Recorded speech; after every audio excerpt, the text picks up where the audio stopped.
Okay, so it's the final countdown. Buddy?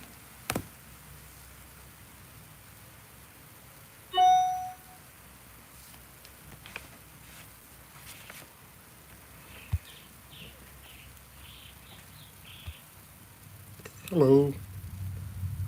Welcome. Oh, hi.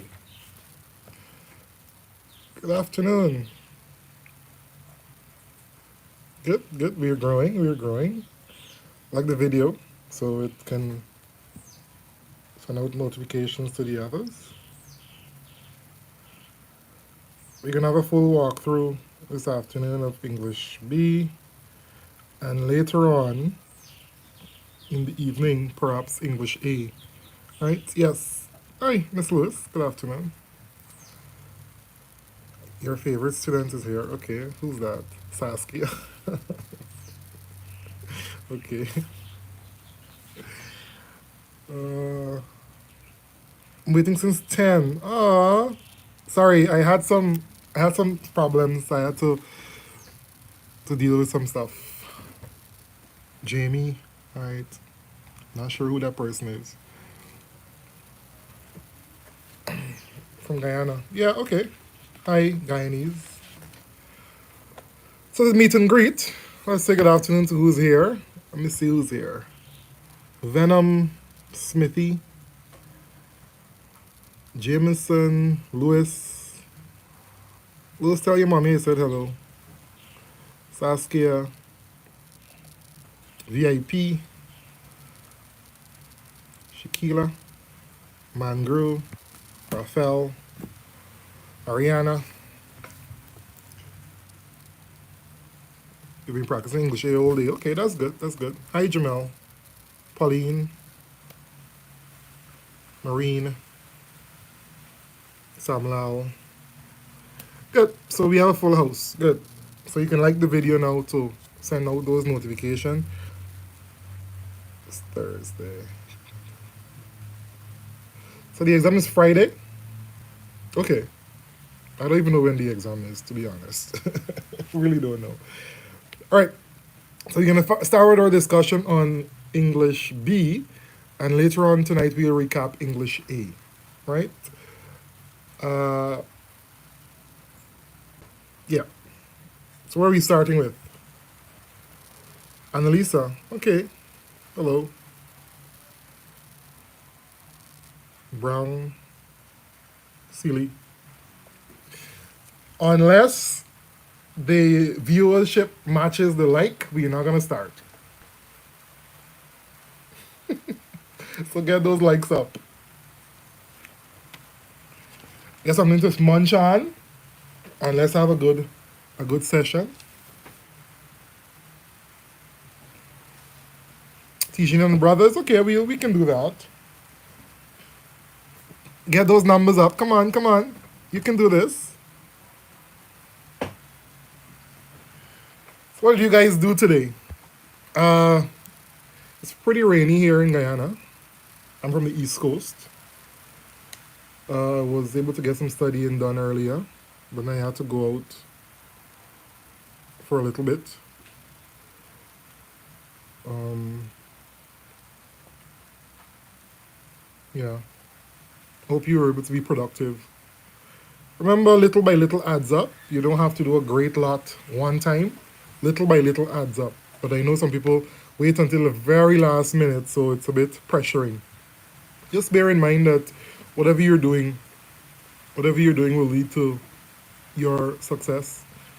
So you need to put everything you can put into it because no one else will be the benefactor or the beneficiary of what is your success than yourself, right? So please sacrifice as much as you can. The more you sacrifice, the better you will do. I'm doing some letter writing right now. That's good. That's good. I think the email might come though. So make sure you know you work on the format for the email and the letter. Yeah. When you study, you actually feel positive. So that's good. So keep studying and get the positivity in. Good. So let's get into our discussion here on English B. We're talking about, first of all, let's have a general overview of the exam. In the English B exam, we have three sections. I hope it's not the first time you're hearing this, but there are three sections of the exam. The poetry section. Yes, thank you, Miss Samlau. Get those likes in. Yeah, so there are three sections of the exam: the poetry section, the prose section, and the drama section. So in the exam, you have to write three essays. Some students often go to an exam to write points. You're not writing points. This is an exam. An English B exam is going to give you marks. In fact, a big chunk of the mark actually goes for your essay writing abilities, right? So you want to make sure you're able to write proper essays. Yes, you're not necessarily tested on the essay writing skills, but your content or your knowledge on the book or the poems or so on, but still a large chunk of the marks goes towards your essay writing skills. So you want to make sure your essay writing skills are good. So let's talk a little bit about the essays and then we'll go on to actually talking a little bit about the content of the exam. So what is this essay? And my students will tell you I'm very, very big on this. I don't like reading essays. I don't have clear introductions and clear conclusions. So when you're writing an essay, you should have a clear introduction. Is my audio good? Let me know if my audio is good. Yeah, so we want to make sure we have clear introductions and clear conclusions. Your clear introduction will tell us what the piece of writing is about. The body of your essay will go on to answer the specific questions that are asked of you in the exam. But you must have a clear introduction and a clear conclusion, right? I'll give you a question and you'll write a question down. We can have a study session. And then I'll possibly ask some people to let me hear what they will write as an introduction. I can give you some tips on that.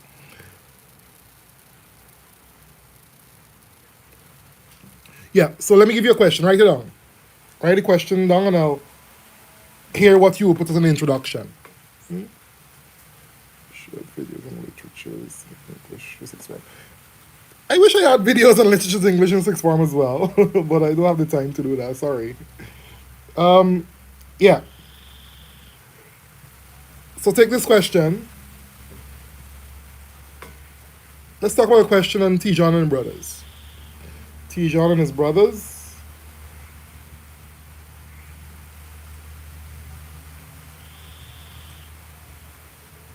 Ready? Let's go. So it's off my head, random. Let's say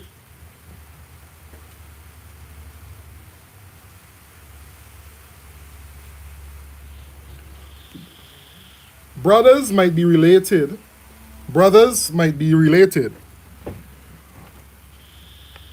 but each have different characteristics. But each has different characteristics. Each has different characteristics that make them unique. That make them unique. Brothers may be related, but each has different characteristics that make them unique. Write an essay. Write an essay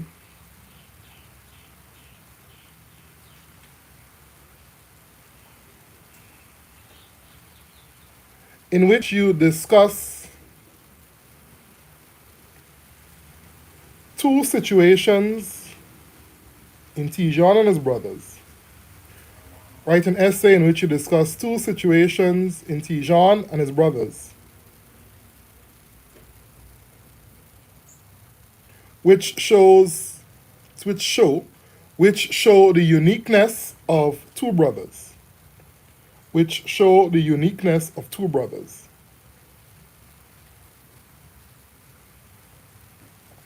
Full stop. Write an essay in which you discuss two situations in Tijuana and His Brothers, which show the uniqueness of the two brothers. Next sentence. In your essay, briefly outline how the characteristics of one brother. Briefly outline how the characteristics of one brother may have led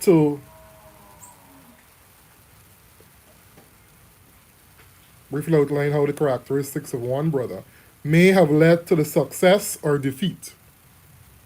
May have led to the success or the defeat of that brother.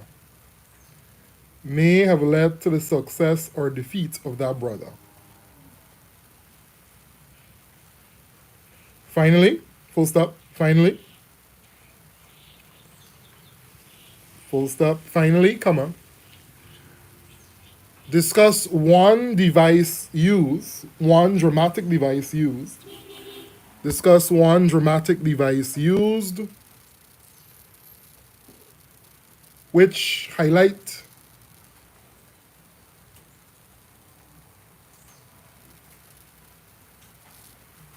the uniqueness of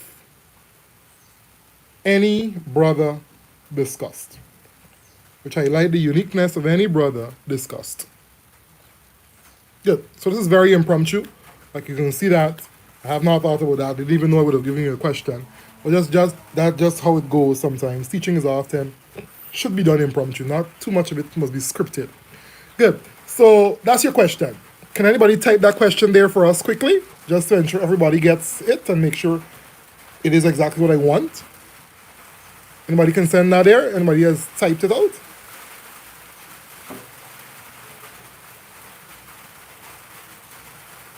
So you will go through that. You will do that on your own time. But in the meantime now, what I want you guys to do, thank you very much, Bobs. What I want you guys to do now is to do the introduction for me. So I can comment on your introduction, and then we will move on, or you will move on to do the body and the conclusion on your own time. So as we do the introduction, as we talk about that introduction, I want to see how well you're able to do that. Right? I don't know if I'm supposed to be quiet while you write. But yeah, take 2 minutes. Take 2 minutes to write an introduction. Let me see. I'll be quiet.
Persons just joined us. Yeah, the persons who have just joined us, we have basically given a question here on Tijuana and His Brothers, and the viewers are writing introductions. You need to comment on the introduction, the quality of it, as if you were in the exam. You can see the question typed there.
All right, so do we have?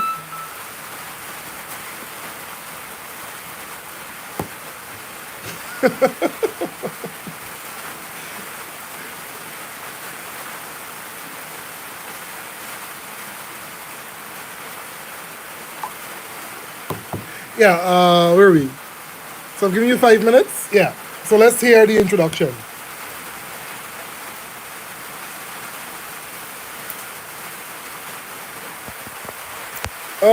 If I can have, if I can be a little creative, and I can write my number here.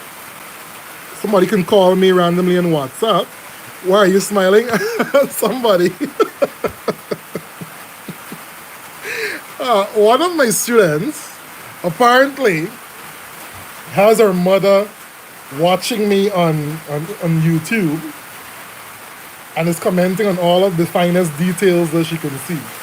So, all right. So yeah, sorry about that. There. Where am I? So I can put my number, and you guys can call me, and I can comment on your introduction. My students can probably call me first. Any one of you want to call me first? And it will go out live, so I'll correct you as if you were actually in a classroom. I think that way we will actually get more done that way. Who wants to call me first? You can call. Why am I changing that? Oh gosh, I feel so old.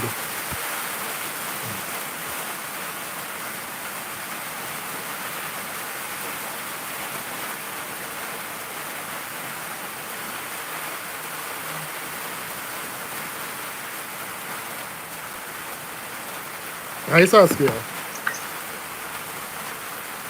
Good. You ready? Yeah, I'm ready. Go ahead. Can they hear? Can you hear her? I got a Oh. Oh, good. Yeah. Thank you. Impromptu. Yeah. brothers. Go ahead. Brothers might be related, but each has different characteristics that make them unique. In the play Tijuana and His Brothers, this theme is expressed evidently. In this essay, I'll discuss two situations in which this play shows the uniqueness of two of the brothers. I'll also outline how the characteristics of one brother may have led to the success or defeat of that said brother. Finally, I'll discuss one dramatic device used which highlight the uniqueness of the brother discussed. Good. Fair enough. It's a fair introduction. So what I want you to do, Saskia, and I think you used to do this before, and I probably stopped you from doing it, but you can still do it to a lesser extent. Put a catchy statement there, a sentence, something that shows you know your play, you read this play, you understand this play. Something that, a little background to the play. Do you know what I'm saying? All right. Yes, fair enough. Derek Walcott highlighted the importance of communication in his 1956 play, Tijuana and His Brothers. This essay seeks to, and you go on. Think you know what I'm saying? Yes, sir. Good. Excellent. Thank you. Good. Can the others who are online follow based on what I've said there?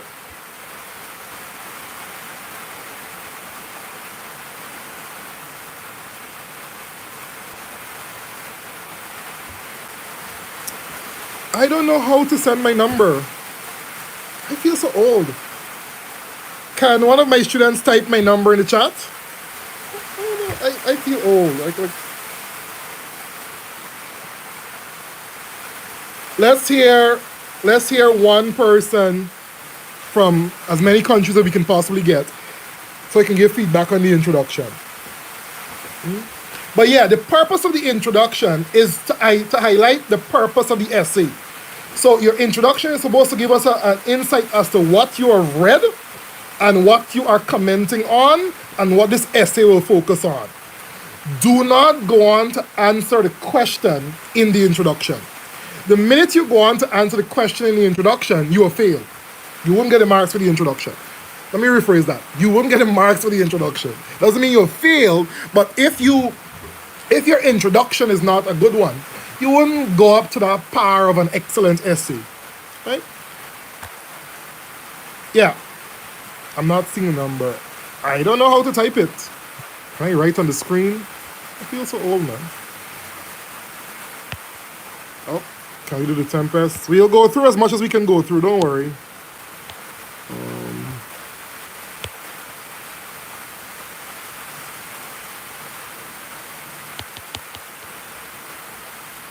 I don't know. Saskia, somebody, Jamel, type my number in. The number's right there. Where? Right where? I think I think you are not allowed to share numbers. I think that's a problem. Anyway, let me give you it. It's 592. You put the plus sign in front. 592 645 8503. 592 645 8503. I think I'm allowing calls to come through. Yeah. 592 645 8503. Let me hear your introduction. While we wait on those persons to call and give the introduction, after the introduction will come the body of the essay. In the body, that is where you're actually answering the question that is asked of you. So let's say the question has 3 parts. The question will always have 3 parts. The first part will always ask you to talk something about the situations. The second part will ask you to respond to how one person is going to view some situation or respond to some situation or how it changes that individual. And the last part will always ask to comment on the device. Once those 3 things are in place, that is, well, once you have those 3 things answered, that is your essay basically. So that will go, Dinesh Singh, you have written CXC a very long time ago. I don't even know why you're here. Yes, so I'm waiting on people to call.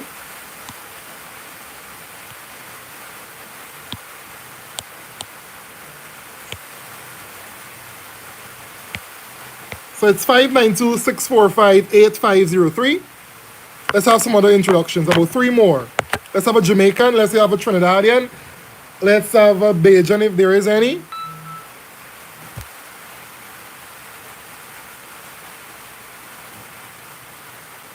Why you guys are not getting through?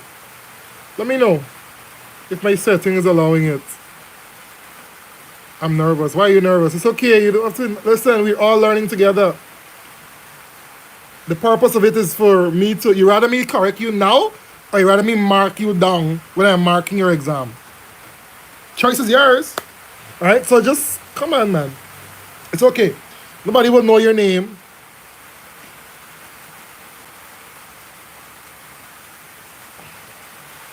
Nobody? Animal Farm is coming up on the June exam of next year. June exam of next year, not this exam here.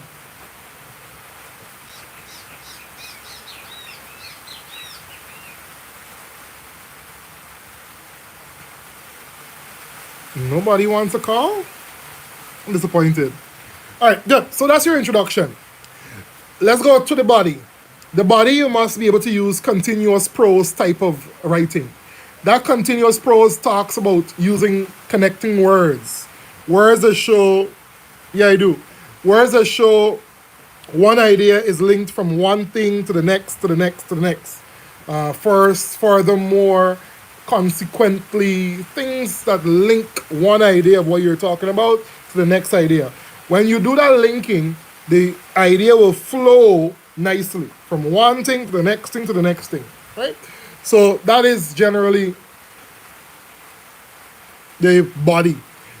In the body, you have to be able to quote. When you're talking about your poems, you're going to quote adequately to represent your poems, right? You don't have to quote to represent your books and your play. You don't have to, but if there's something important that you remember verbatim, word for word, you can include that, which would add to what you're saying. But you don't have to quote for your drama and your...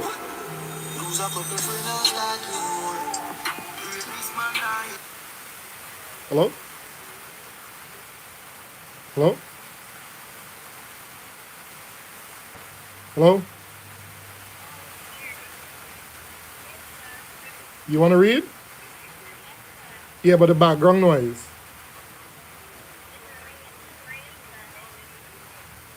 Oh, mute the YouTube. Mute the YouTube. Good. In Tijuana and His Brothers, although the brothers are related, they have different characteristics to make them unique. In this essay, two situations which show the uniqueness of two brothers and outline how the characteristics of one brother may have lead to the defeat of that brother. All right, stop. And one, Stop. yeah. What you have done there, you have basically used back too much of the question. If you notice how it says outline, that you have to change it up a little bit. So what you would say, her credit finished. What you would say, this essay will also outline, and you go on to do that. But don't write back verbatim what the question says. The question is a good guide for you, but don't write back verbatim what the question says. All right? Good.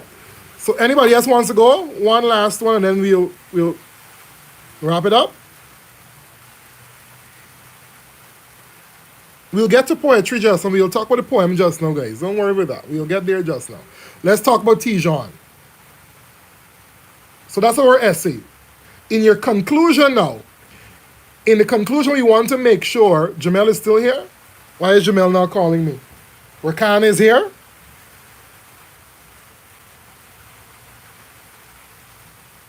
When was the play written? If I remember clearly, my number is 592 645 8503. 592 645 8503. Fake indeed, Saskia. Where am I? When was the play written? Just confirm. I think it's 1950 something. Let's have the correct date. Somebody Google it quickly. Remember, it's with that play, Derek Walcott actually became a Nobel Prize winner. 1956. Good. That's our date. Excellent. So you put that information there to show the importance of how much you have known or how much you know your text, right? Good. One person wants to call and give me that introduction quickly. 645-8503, country code 592.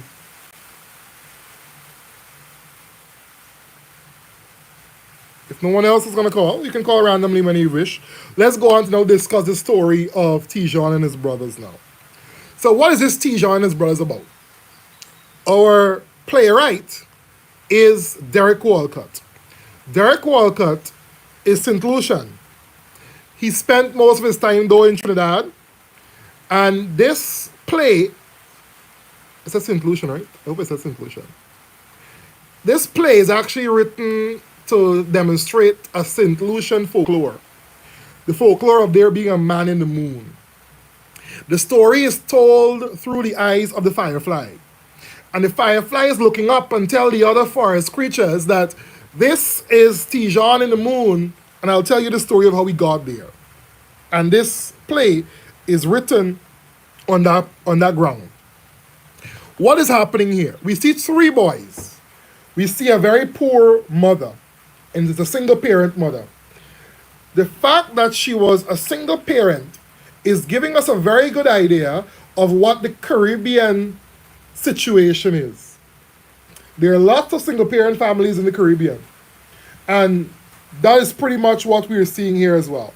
So Derek Walcott, even though this play was written in the 20th century, we are still seeing now in the 21st century, we are still seeing the remnants of what the play is demonstrating. It's still obvious. We still see single parent families. We still see children when the fathers are absent are forced to go and work. We still see that people can abuse them because of a lack of parental guidance. We still see that. What else can we see in this play? What else can we see? We see that education is not always what we need to succeed. We see that physical strength is not all we need to succeed. Those are things that we can be very obvious today as they were when this play was written. right?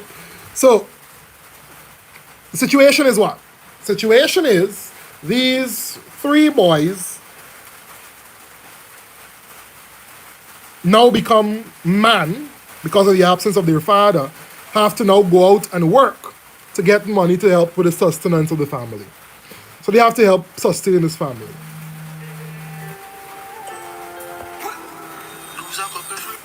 Hello? Hello? Hi. You want to read first? All right, hold on. Good, go ahead. A wise man once said, nobody is perfect. Every human has flaws and strengths which make them unique and different. In the drama, Can you speak up a little bit for us? alright. A man once said, you can hear me? Yeah. You can hear me, Bob? A man once said, nobody is perfect. Every human has flaws and strengths which make them unique and different. Good, stop. That's what I was talking about earlier. Some sort of opening sentence to say that you've read this thing and you understand what you're talking about, right? So that's a good opening. Now go on to let me hear the introduction now.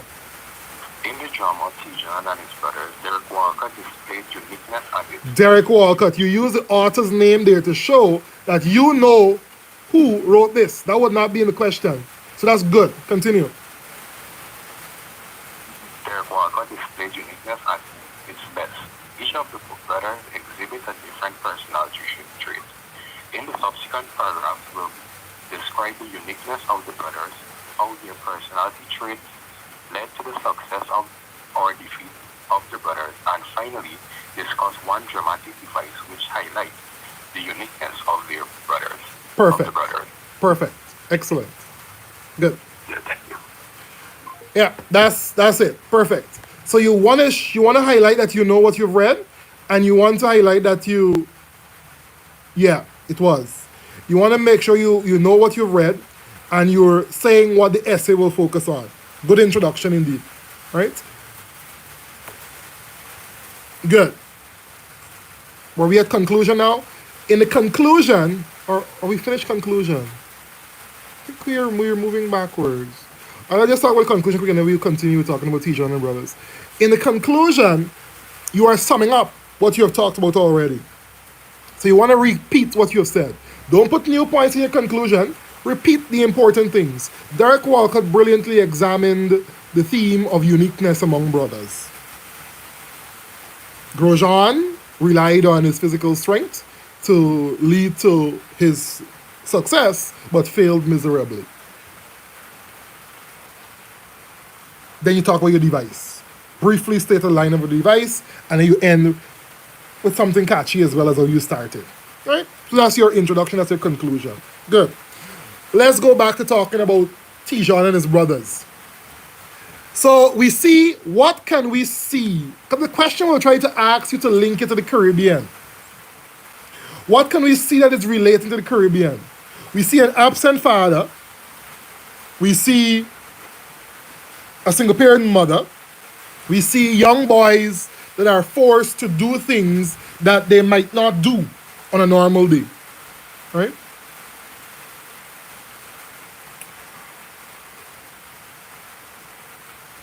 Good. Where else? Well, I'm getting distracted by the words. What else can we see there? We see the strength in unity. It was because of the people coming together, because of Tijan being able to listen, to be humble. We saw that the success of that brother. So let's now talk about the three encounters with the white devil. Now, Derek Walcott is trying to highlight to us what happens when the black man encounters the white devil. Now, I don't want to talk too much about that because I don't want YouTube to block me, but that's a theme. The theme, white versus black. The white man's encounter, the black man's encounter with the white devil. That's a nice theme, right? So what do we see there? Every brother's encounter with a white man can be seen as the black man's encounter with the white devil. Certain characteristics led to the brothers' success or defeat. One of those characteristics that led to the success was seen with Tijuana. But let's talk a little bit about the older brothers. Let's talk Grosjean first. And Grosjean presented to us a situation that is quite unique. Anytime a father is absent, it is often the task of the older brother to assume the responsibility of the family. Can we see that here? Yeah. So even though Grosjean was not the brightest, he still took up the responsibility of taking care of his family. And because he took up the responsibility of taking care of his family, he went out and looked work when that time came. He said, a man has to do what a man has to do. Those are good words. He's showing to us responsibility. The exam can ask you to tell us, to discuss one thing you can learn from Grosjean. That's a very important lesson. The lesson is that despite whatever situation life gives us, we have to be able to be responsible. So we saw that responsibility there in the eyes of Grosjean. Right? Good. What else can we see about Grosjean? So Grosjean was that physically strong man. He thought that his macho-ness, he thought that his strength was enough to defeat the white man. Mind you, slavery was built on the backbone. As I talk, you want to make notes, right? You want to make notes of what is important to you. Slavery was built on the backbone of physical strength. So, that is exactly what the white man wanted. So that is a foreshadow of his defeat. Foreshadowing is another device that can be discussed, right? So it was kind of obvious that he would have failed because he was using the very same thing that led to the successful white predominance in that era, which is slavery. What else can we see with the encounter with Grosjean? And again, you can call me and you can share your thoughts at any time. The number is 592-645-8503. The persons who are outside of Guyana, you will have to put in +1, I think, or plus 592-645-8503. Right? You can call and add your 2 cents at any point. Good. So let's talk a little bit about Mijan now. Now, Mijan represents the colonized subject. The colonized subject in the sense that this is the man or the boy that was raised by the white man, was educated by the white man. Thank you for joining us, Jamal. And if you were educated by the white man, do you think you can defeat the white man with the knowledge of the white man? So right away, you know you would have failed because you're using the white man's knowledge to defeat the white man. And that's not possible. Right? So here we had that educated subject that thought everything he needed to defeat the devil was his education.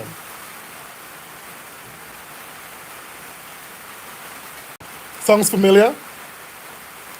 When you finish school and you get all your CXCs, your 10, your 11, your 12 subjects, you think that you have arrived. Nobody in your family is as good as you. You're the brain box. The same situation here. He was educated and he thought his education was all he needed. But what happened? He still failed at life. He failed at life because he relied too much on his education. It's a very important teaching lesson there. You've arrived. Well, you arrived, Saskia. You arrived. No, but in the same light, you have to be humble. You have to be humble. Because what an uneducated person, and let me ask you this question. Do you believe that education can only be attained through school? That's a very nice essay, you know. Education can only be attained through formal school. No, that's not the case, right? Education is all around us. We can learn something every day from anyone. So the uneducated person that you might think is uneducated can teach you something, right? But Mijan did not listen because he thought what he had in terms of his education was enough to defeat the white man. But who made the encyclopedia he was walking around with? The encyclopedia was the white man's book. So the white man would not give knowledge to you to defeat himself. It's a foreshadow.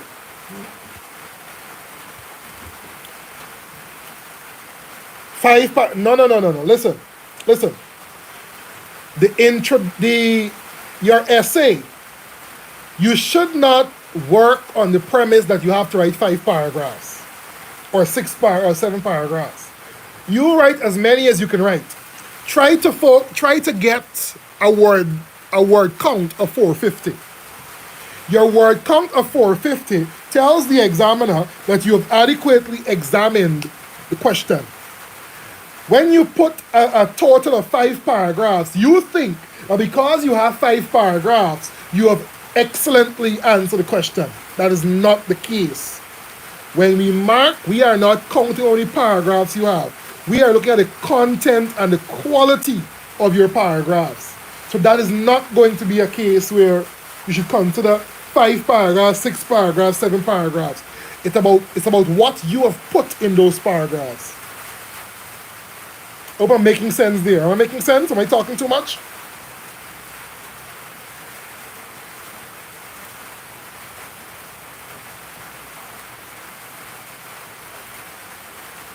I'm tired of talking. Somebody call me. Let's have your take on a few things in this Tijuana and His Brothers. Good. Excellent. I'm happy I'm clear. Because what that makes, what that tells you, you will limit yourself and you would answer only 5 paragraphs, but you don't cover the meat of the matter. Let me show you an instance. The first part of the question will always tell you to discuss 2 situations. Are you going to discuss those 2 situations in 1 paragraph? If you're going to discuss 2 situations in 1 paragraph, it will be deficient. It will not be enough. Are you going to discuss the next question, which is going to ask you the response to a situation in another paragraph or the same paragraph? You can't do it in the same paragraph. You can split it up. You are the author. Come on, let's have those likes increase. Come on, like the video. Don't be mean. It's a free session. You're not paying for it. The least you can do is like it.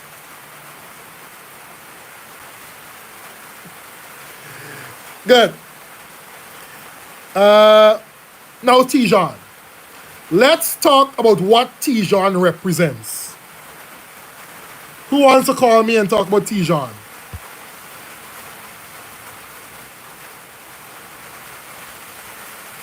(592-645-8503). Jamal Da Silva, call me. Let's talk about Tijuana. The character. Let's hear what you can tell me about Tijuana.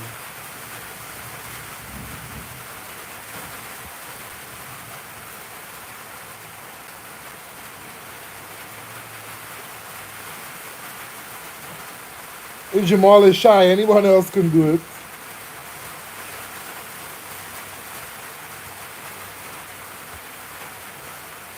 (645-8503). 592-645-8503. Anybody's gonna call? Jamel, call. Or I will call you.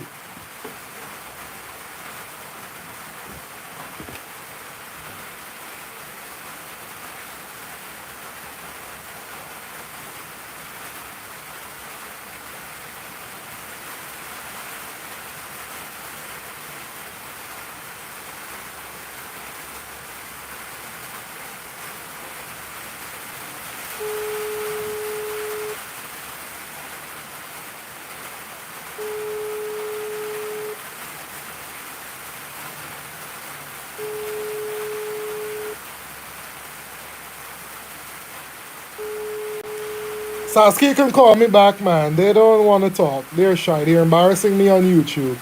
Let's talk about Tijon. Saskia, call me back.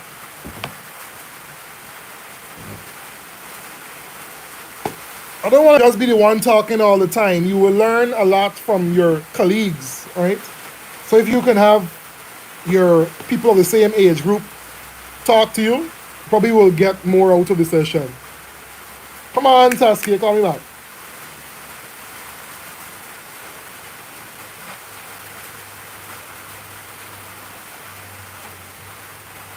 After that, we will talk about the Tempest briefly because I have YouTube videos on that.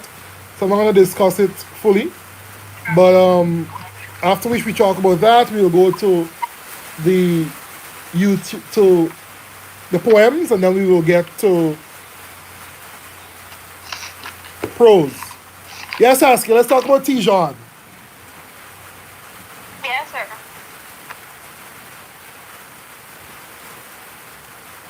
You know, start? Yeah, go ahead. I'm waiting for you so we could, All right, so you come in. All right, fair enough, fair enough. So Tijon was the last brother, and the book is named Tijon and His Brothers. So that's a little foreshadow that the successful brother will be who? Tijon. Tijon. Good. So we knew before the book started who the successful brother would have been. Tijon. Tijon is the smallest. He looks frail. He doesn't have all the intellect that Mijan had. He obviously didn't have the strength. But tell us what to you led to the success of Tijon. Okay, so the success of Tijon was brought about from, like, he was different from all his brothers. For example, when the mother gave, as each left the house, the mother gave them advice, which Tijon was the only one who took that advice from the mother, Right. in which telling him to not disrespect the animals of the forest and listen to them because they will guide your way. So he was humble, and we can say he was obedient Yeah. to his mother, and he was humble from all of his brothers because the first act one was about Rose John, and he continuously repeated that he has an arm of iron. Right. Whereas Misha continuously repeated that he is hyphen smart. Smart. So you see that cocky nature, right? And that's often what we get when we think we arrive. But we see the humility in Tijan. Tijon. So if you were to say, you would say that the humility is what really led to Tijan's success. Yeah. Yeah, good. What else? Group call, sir. Well, you have to call me if it's a group call. If y'all want to be a group call, They could send a number at the mini WhatsApp group and go on the group call on WhatsApp. we can do that too. But they don't want to send the number. They don't want to call. So I don't know how we're gonna make that group call. Anyway, so good. But let me ask you something. Can you remember when Tijan was leaving? He asked his mother particularly for something. Pray for him, right? All right, good. What does that prayer signify? That he wants his mother to leave him as in give advice on how to go about this journey. But he also was, Auntie Blair is here. Okay, Rakana and Blair now join. They ain't shame. 1 hour after. Spirituality, yes, Calder. That's what I want to hear. It shows how pious he was. Because the person who's an unbeliever, the person who is an atheist, would not seek prayer. Prayer is something that shows, you know what? I agree that I cannot do this alone. So, because of my religion, because of my faith, I am going to rely on something bigger than myself. So he's asking the mother to pray. Mommy, pray for me. And many of you here on this live today would not have been here without the prayers of your mothers or your fathers. Prayers are very important. Or grandparents. Yep. What else, Aski?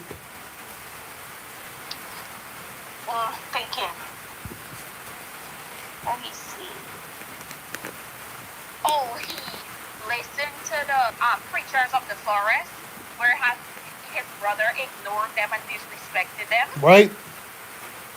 So we saw that respect there. He treated them equally. So the forest, the people, the creatures of the forest, students, was used as a symbol. Now a symbol is when one thing is used to give a bigger picture. Right, so let's go with that. Yeah, it's a thing that shows the Caribbean nature as well, the prayer and so on. But let's go back to what I'm saying there. The forest was seen as a symbol. Tell me how, Saskia. Because the forest symbolizes the Caribbean. The Caribbean society, right. And the creatures of the forest, these animals, signify what? The people, the neighboring countries. The Caribbean people. So the forest signifies the Caribbean society, while the creatures of the forest symbolizes the people of the Caribbean, right? Then Tijuana symbolizes those people who are not going to just rely on their physical strength or their knowledge, but to rely on the togetherness of a group of people, right? He outsmarted the devil because he was. You think Tijuana was actually smart, Saskia? What do you think? Actually, he was from the instance with the goat, because he was not going to keep on catching the goat. So he made goat curry. He made mutton curry. Yeah. Who said? Somebody said, he who tries to play fair with the devil weaves a web of his own despair. Strategic. I like that word, Miss Hayes. Strategic. Somebody said, he who tries to play fair with the devil weaves a web of his own despair. Who said that? It's a very, very, very important line, because the line shows us that you cannot play fair with someone who is unable to be fair. You understand that point, Saskia? Yes, sir. It's like if we are saying you're about to play with a thief man and you're surprised when the thief man steals from you.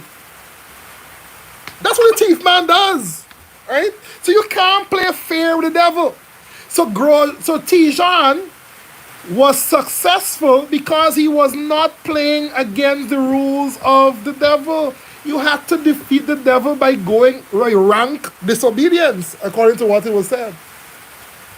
Right? Yes, sir. So the quote was indeed from Derek Walcott himself. Good. And what else can we see? Well, what happened at the end? What happened at the end? Caesar won the battle against the devil, in which he received one wish, which was to bring back his dead brother. Right. All of them. Yeah, twisted with the bowl. Right. And give life to the bullam. But the life to the bullam was actually very important. I don't think many teachers would actually speak about that. But the life of the bullam might have been hinting to the fact that the bullam, the unborn child, was actually the child that was aborted by the same mother. So when Mijan got the life of his brothers back, he was also saving the life of the bullam. The bullam that wanted to experience what mortality was about. Right? Yes. But tell me how exactly did Tijuana succeed against the devil? What did he do? Okay, so the task that the devil allowed all the brothers to go through was to see who could make him feel human. Because, as a devil, you can only feel anger. Stop, Saskia. Can you guys hear on YouTube? Are you hearing her well, clearly?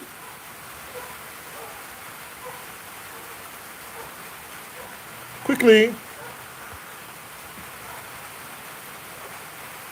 Yes, we're hearing. Good. Yeah, thank you. Go ahead, Saskia. Okay, so the task was who could make the devil feel human. Because you can only, as a devil, you could only see. So he wanted to be able to laugh. So the task was to see who can get angry. So the devil allowed Tijan to do various tasks. As we all know, he wasn't that strong nor educated by the white man. So certain things he could not do. So the task that pushed the devil over the top was when he had to pet this goat, and the goat kept running away. So Tijan decided that he was going to end the goat's life. Take him out! Catch this goat. Curry the goat! Mm. Decided that the goat's life was no more. So upon the devil's arrival, and because as the devil continued coming, Tijan had to go catch the goat, catch the goat. But you think that was what? You think that was what pushed him over the edge? There are two other things that happened that sealed the deal. What were those two other things? Hold on, I'm recapping. Hold on. Let me see. I'm thinking. Give me a hint. So I know it's going to be in the exam, but. he burned down the sugar cane. Exactly. Calder said Oh, it. yeah! Burned down the sugar cane and burned down the house. Those were the two things that pushed him over the edge. Right? So when Tijan went to the workers, the slaves in the cane field. Can you remember what he told them and what they responded by saying? When he said, burn, he can. Uh-huh. How did they respond? Did they do it as he commanded immediately? I don't think so. No, they didn't. They asked him back for clarity. You sure the master burned down the cane? And it's as if they're doubting. You see, that's about slavery. We just get so comfortable in the slavery Yes, doubting. that we doubt the things. You're so comfortable in the abusive relationship, you don't know how to get out. But he loves me. No, he wants to beat you. But good. So that's one. When the man see the cane field burning, they saw the house burning. That was what pushed him over the edge. The man, and the devil was very emotional. The devil said, I invited you. Look for that part, Saskia. Read for that part for me. I invited you into my house. Praise the Lord. Call you my friend, share my liquor, whatever you said. And this is what you do to me. He was very emotional. So even the devil was capable of feeling pain. So the white man that has inflicted all of this hurt on black people is now capable of showing that he feels Oh, remorse. this is what he said. He said, so he said, you're my friend. The devil is like, Speak up a little bit. We're not hearing you clearly, Saskia. listen to him. The devil is like, you share my liquor, eat out of my fridge, treat you like guests, tell you my troubles. I invite you into my house and you burn it. Yeah? And then Tijan said, who would the devil try to play So it fair? was Tijan who said it. Tijan said, you assume that because you are what you are, mean I have to be fair with you. And then he goes on to say, he who tries to play fair with the devil weaves a web of his own despair. Fair enough? Now let's talk devices. Jamel, you want to join us talk about devices? Who else want to join us talk about devices? Oh, Jamel is calling. Good. So I can join the two. Let me join the two. I feel like an old person. Okay, good.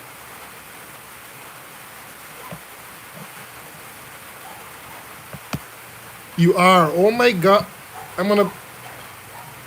Okay, that's it. I was gonna bring Sweetie for you next week, but I'm not gonna bring it anymore. Jamel, answer the phone. One to you, bye.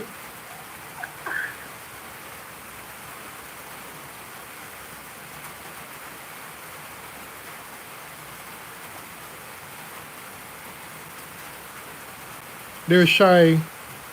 So we talk about devices now. Us. We're kind of answer the call. She wouldn't answer at all. All right, Jamel, call me back, man. Good. So we talk about devices now. There's so many devices, but I'm going to tell you what. Choose a device that you can write well on. Because the English B exam wants you to be very good with devices. The Amerindian. Hello. Welcome to our YouTube channel. Okay. Who's that? Y'all in school? Oh, y'all in school. Okay. So y'all have a watch party. Okay, good, good. Let me add. Saskia is calling.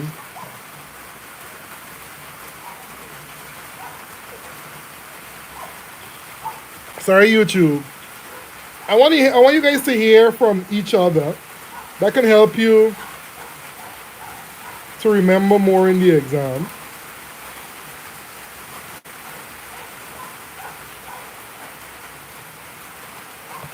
Good. So we're gonna talk now about devices, all right? Jamal, Todd, or Blair, who want to talk about devices? Let's hear. So, before you guys go, before you guys start, let me start. In your exam, students, you have to say what the name of the device is, give an example of the device, and then go on to explain how that device is seen or how it's helpful. All right? So good. Let's go.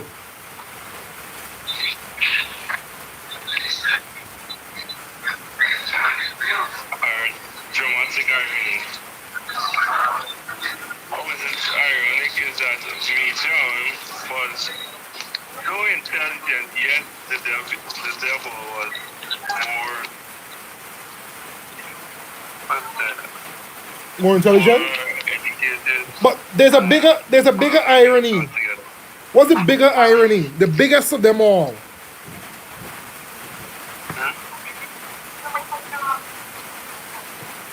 That, I can answer. Yeah, go ahead. So I think the biggest irony is that everyone looked off on Tijon and he ended up succeeding. Right. So they thought that because Tijon was the smallest, he didn't have that strength, he wasn't very smart, that he would have been the unsuccessful brother. But Tijon was actually able to still be the successful brother. So the irony is, though Tijon was the youngest, though Tijon was the weakest, though Tijon was the one that might not have been seen as the most intelligent, he was still the successful brother. Right? Good. Calder saying symbolism is seen by the brothers representing different stages of the rebellion of the slave or the life of the slave. Good. What else can we talk about as a device?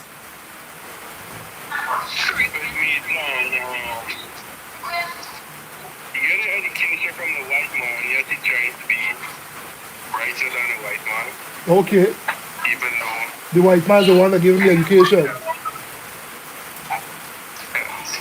Right. So it's also ironic that Mijan will try to use the white man's knowledge to defeat the white man. But of course, you cannot play the devil at his own game with the same thing the devil gave you and expect to win. Right? Any other contributions from anybody else there? Caribbean history. Okay, let me hear about that.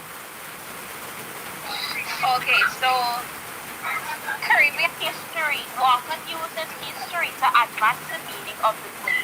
History is when we have slavery time references are made like white man, estate, planter, Good. Good. These terms make you remember Walker uses history to advance the meaning of the play. Meaning, never mind their years of different. So, still have the mentality of slaves, and it shows that the white man is still more superior than of the black man. Good. So even though the the team or the device would be Caribbean history. You're seeing references that relate to slavery, plantation, all of those that give us the idea that this is a situation that happened in the Caribbean and that presents a situation to the reader. Good, fair enough. But choose a device, guys, that you can talk about very, very well. All right? Good. Anything else before I end this call with you guys? Ricardo, what do you want to say?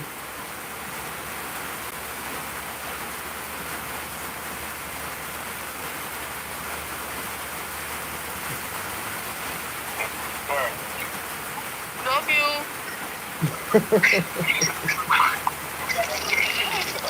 Anything else? Thank you for symbolism. Symbolism, yeah. Tell me what symbolism. The creatures of the forest was actually the Caribbean. Good. Caribbean speaking and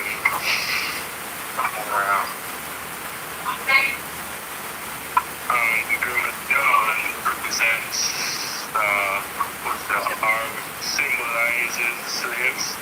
Mm-hmm. The part representing that strength. Strength is the only thing that means.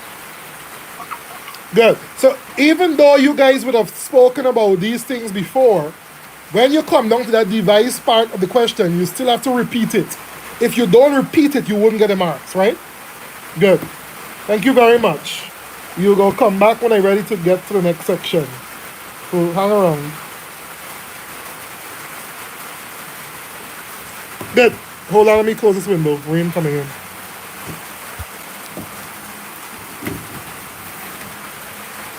Good. Where are we? So, come on, like the video, man. Don't be mean. It's free. At least the least you can do is like the video. Good. So now we're going to talk about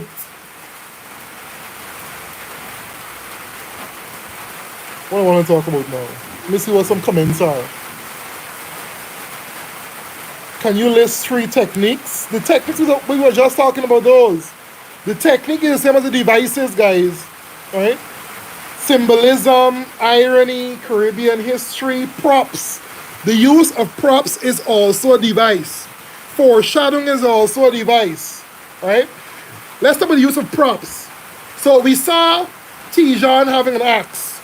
We saw Mijan having a book. Right? Those 2 things are going to tell about what their qualities or their characteristics are. So the axe represents the strength of Grosjean. The book represents the knowledge of Mijan. So the use of those props on stage is indicative of what their characteristic or attribute was. Right? And you go on to talk about how it would have led to their success or their defeat. Even if you have mentioned it above, you still have to repeat it there. Coming down to the end of the essay, the student gets tired and does not answer the question because they think that it was already stated above. If you don't write it back, you don't get a mark.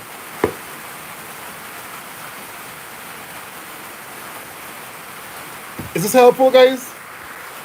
I don't want to waste, I can be studying for my own exams. I don't want to be wasting my time if it's not very helpful. Let me know.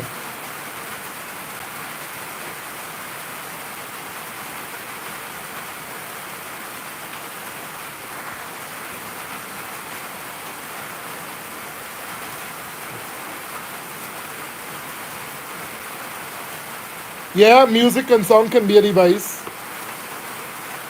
But it depends again on what you explain it to be. You have to be able to explain a device that you can explain well. Don't mention a device. I'm serious on this point, guys. I hope you can hear me loud. Don't mention a device that you can only write a line on. Make sure you can write a full paragraph. 6, 7 sentences to explain that device. In the exam, you have to identify the device. You have to say, give an example of the device, and then you have to go on to explain that device. If you don't do that there, you wouldn't get the marks for what we call the writer's craft. Imagery, don't go with that one. It's there, but students oftentimes don't explain imagery well. We always have a laugh of it when we're marking the exam paper. Anytime a student is bluffing, they always throw in imagery. Imagery is everything. Imagery here, imagery there, imagery there. And they never can explain the imagery. Alright? Good. So that is Tijuana and His Brothers. The Tempest by William Shakespeare.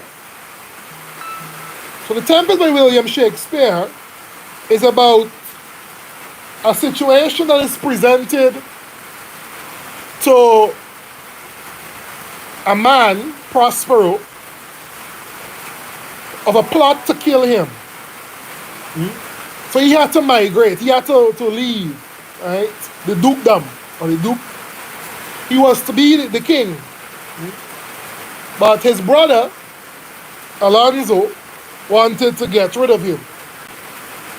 So we see the rivalry there, how evil some family members can be. Not because your name brother, or because your name family, people will always be good to you, eh? Y'all not ready for that kind of spirit today. Not because somebody named family or somebody named brother mean that they will be always looking out for your best interests. Sometimes the biggest hypocrites, the biggest of the devils, call themselves family. But y'all not ready for that kind of gospel today.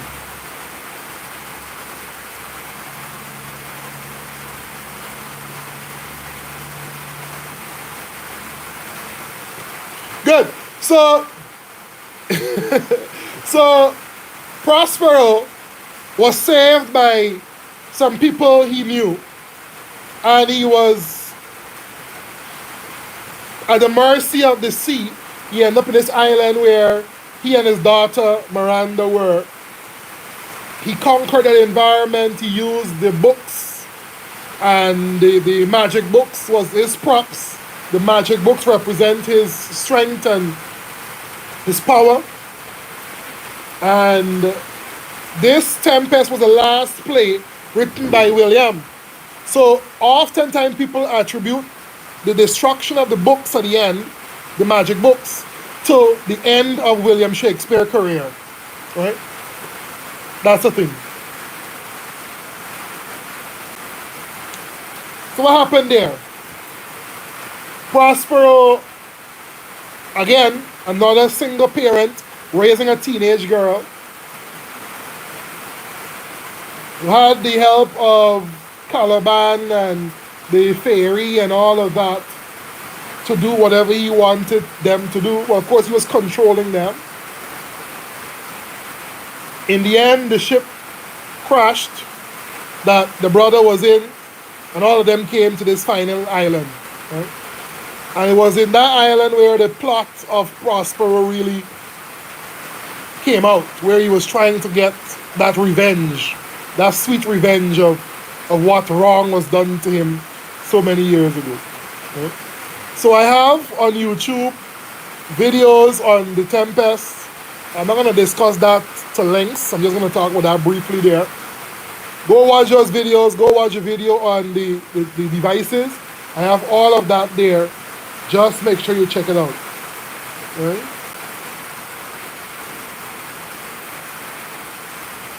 Good. So we're going to now talk about a poem or poems. We're going to review the poems. Somebody sent me a list of the poems, so we can talk about all of them coming down. All right? Let's take a 2 minutes break. Stretch. And if you want to talk on WhatsApp or call in, you can also add me in this break. 592-645-8503. 592-645-8503.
Good.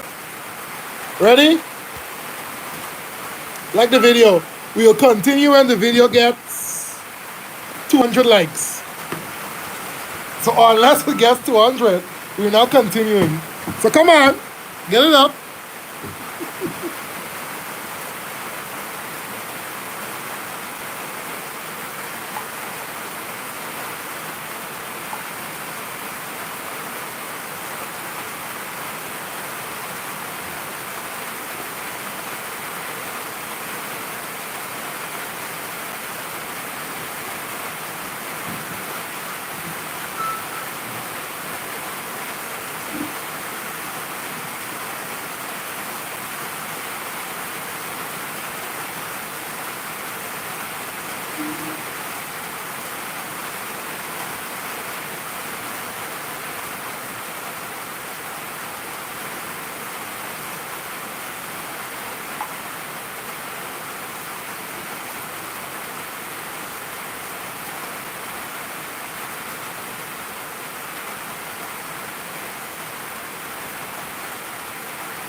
Good. Come on, get those likes up. 29 more to go. So we're going to run through the poems one by one. We're going to talk. Listen how we're going to do this. This is your exam question. So let's go through it like this. We're going to talk briefly about the situation in the poem. Then we're going to talk about how the persona was impacted by what is going on in the poem. Then we will discuss the device. Are you guys hearing me clearly?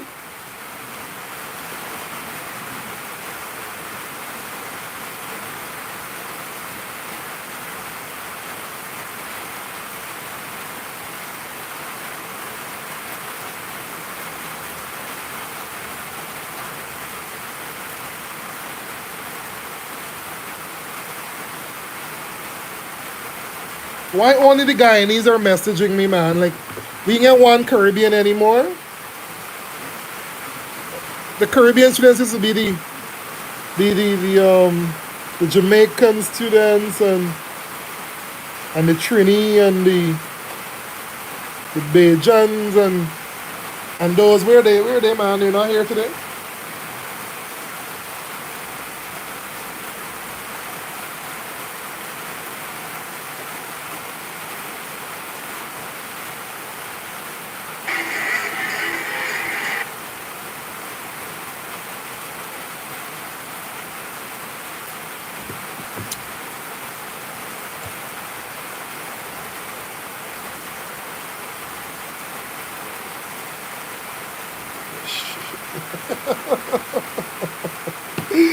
All right, good. We ready now. Let's get back. Let's get back. So let me break down. Let me break down. Oh, by the way, is Jamaica the place where the Ensure got his name from?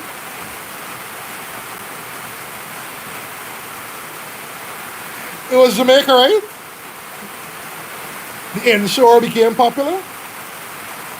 Oh, oh boy. Children are so creative. Let me tell you something. A lot of what is happening today in our schools are not new. These things have been happening all the time, but the children now, everything they want a video. And when they take the picture, they upload with the same energy. Right? So all the stories coming out. Yeah, that's a good break in the communication there. Good, let's talk about the poems. Let's go through them.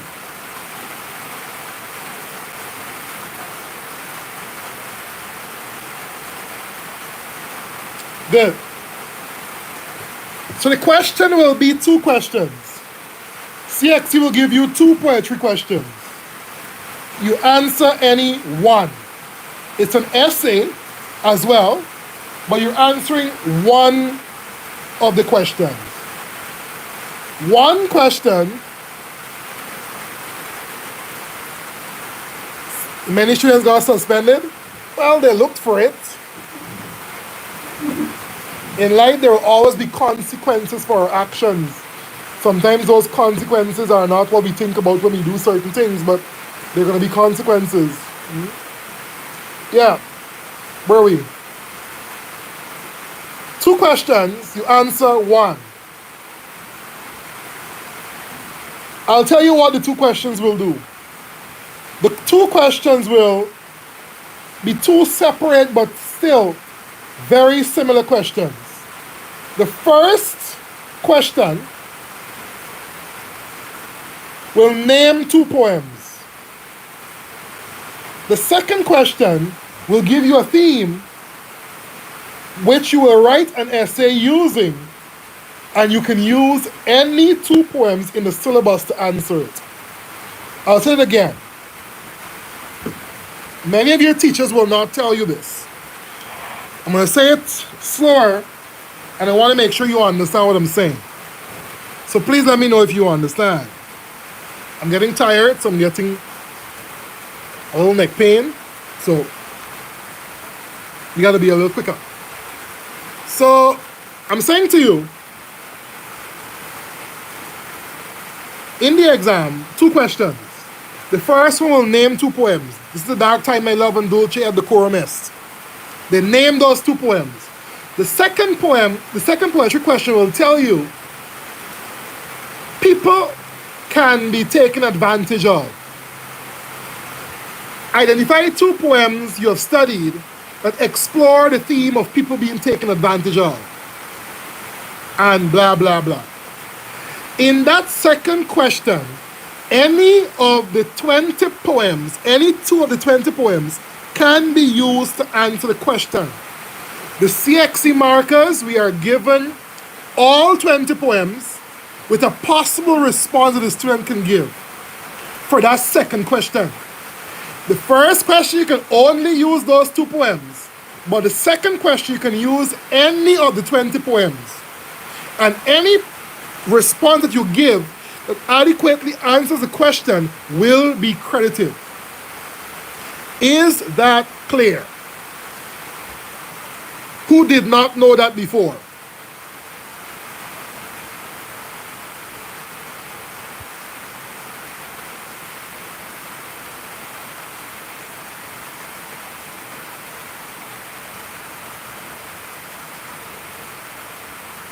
Anybody's hearing that for the first time?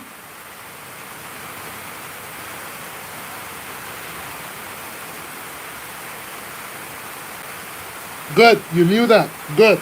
Some people did not know that. Any of the 20 poems can be used to answer the second question. So here's what I'm going to ask you to do, guys. Make sure you know 2 poems by heart. In case things don't go nice, you can talk about these 2 poems in your sleep. Know 2 poems by heart. When I say know the 2 poems by heart, cram them, be able to quote them, know your devices, know the author, everything about these poems, make sure you know.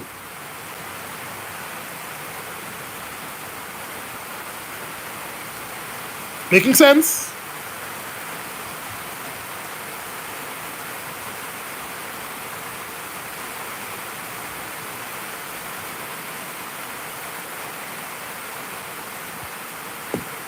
Yes, any 2 poems. All you have to be able to do is make the link. Whatever the question is asking you, you have to be able to make the link to the 2 poems you know. Let's say, for example, the question is, people can be dreadfully hurtful to other people. Identify 2 situations in 2 poems you have studied that look at this theme. Can you think about poems that bring about that theme? All the poems can highlight that. You just have to know how to bring out that meaning. Am I making sense?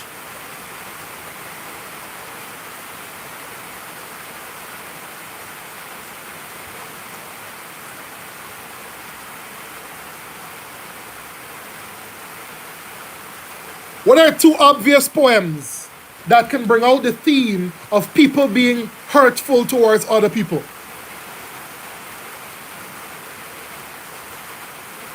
Yes, woman speaks to the man who's employing her son. Stone's throw. Dulce et decorum est. You wouldn't think about that right off the bat, but it is showing you the same thing.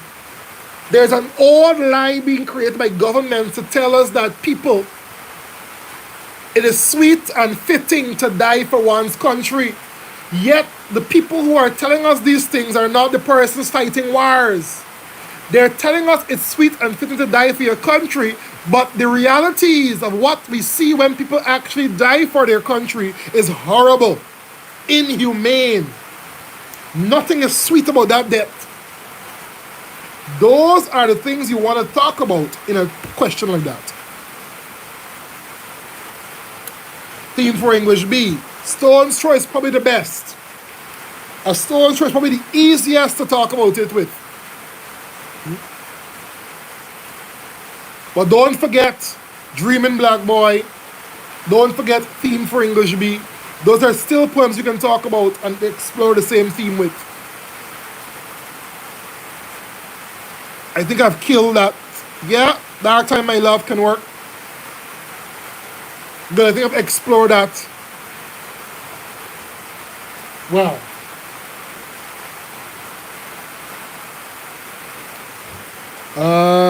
Good. Let's go through our list now. We are talking about each poem. We're going to spend 5 minutes on a poem. We got to be disciplined. 5 minutes on a poem. Then I will give you another question, a sample question, in which you will write an introduction for me. And we will do the same thing we did earlier, where you will talk about that device. All right?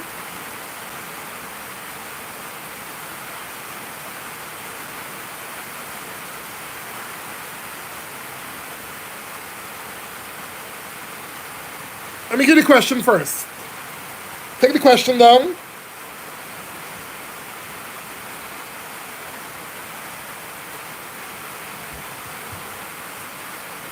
Write a question.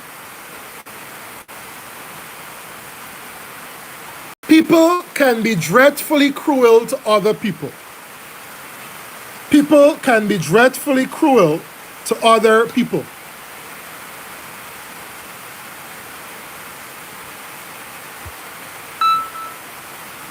Write an essay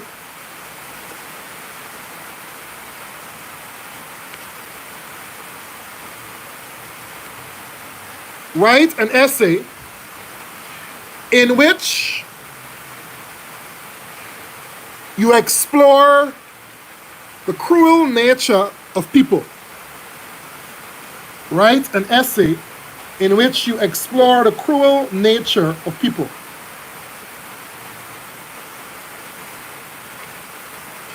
In your essay,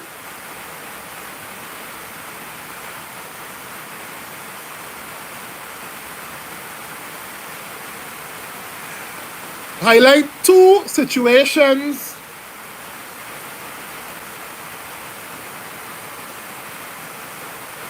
in two poems you have studied. Highlight two situations in two poems you have studied. I should probably say one situation in each poem. Yeah, the question got to be clear. You got to say, highlight one situation in one poem you have studied for a total of two poems. Right? Let me reword that for you. Sorry, let me work on that perfection of that question. Write an essay in which you discuss one situation in two poems that highlight the cruel nature of people.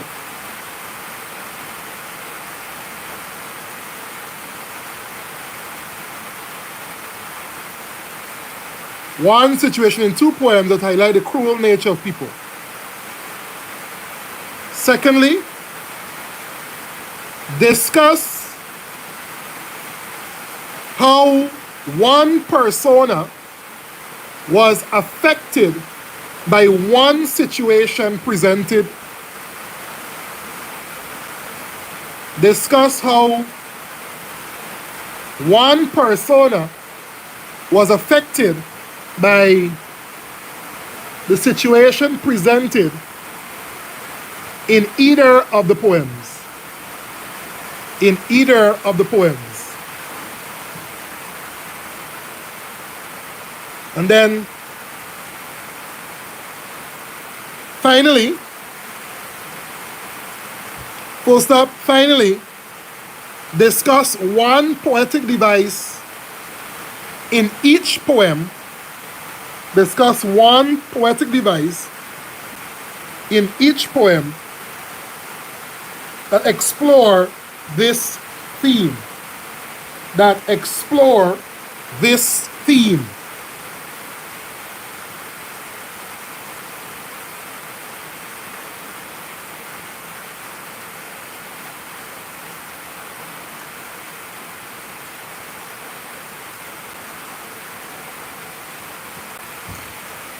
You lost?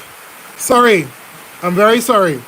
Could somebody type the question in there for us, please? We are looking at the I look stressed. I'm just tired. Yeah. But I want to help you guys. Since I started this YouTube channel, I never 1 year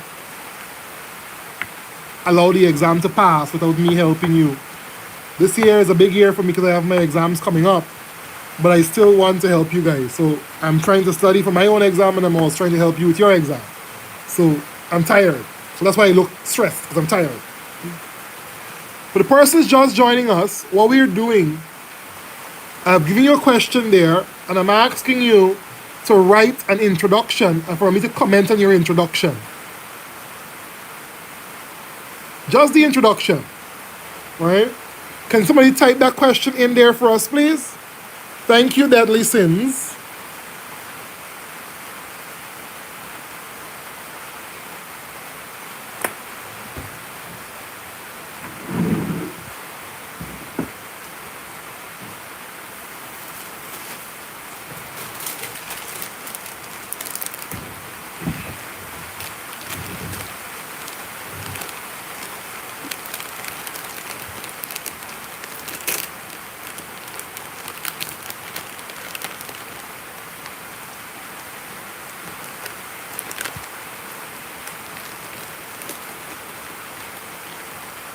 Yes, Daniel.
Come on, get those likes up. Get those likes up.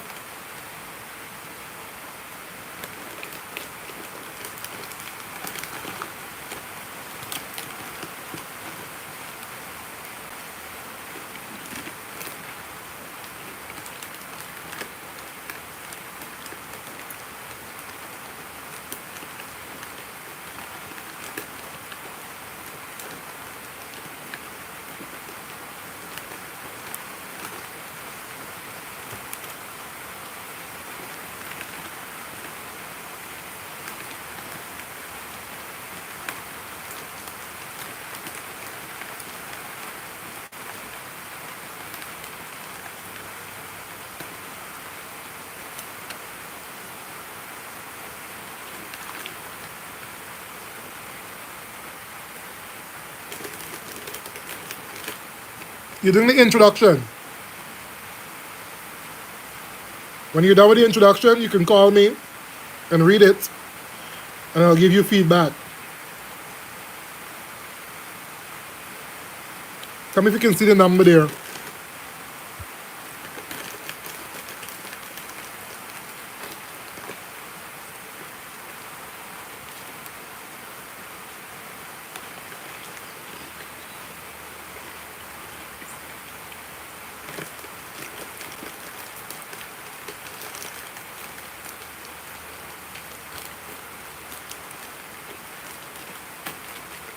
You join late.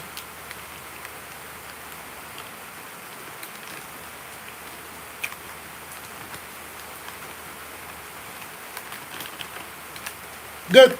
Let's go with the calls now to hear the introduction. We can go now.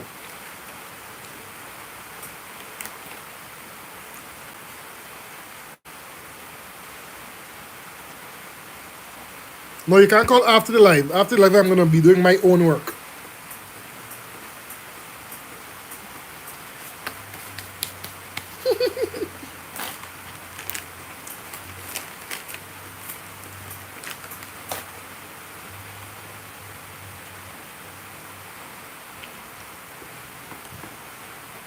Anybody gonna call now? Come on, hurry up.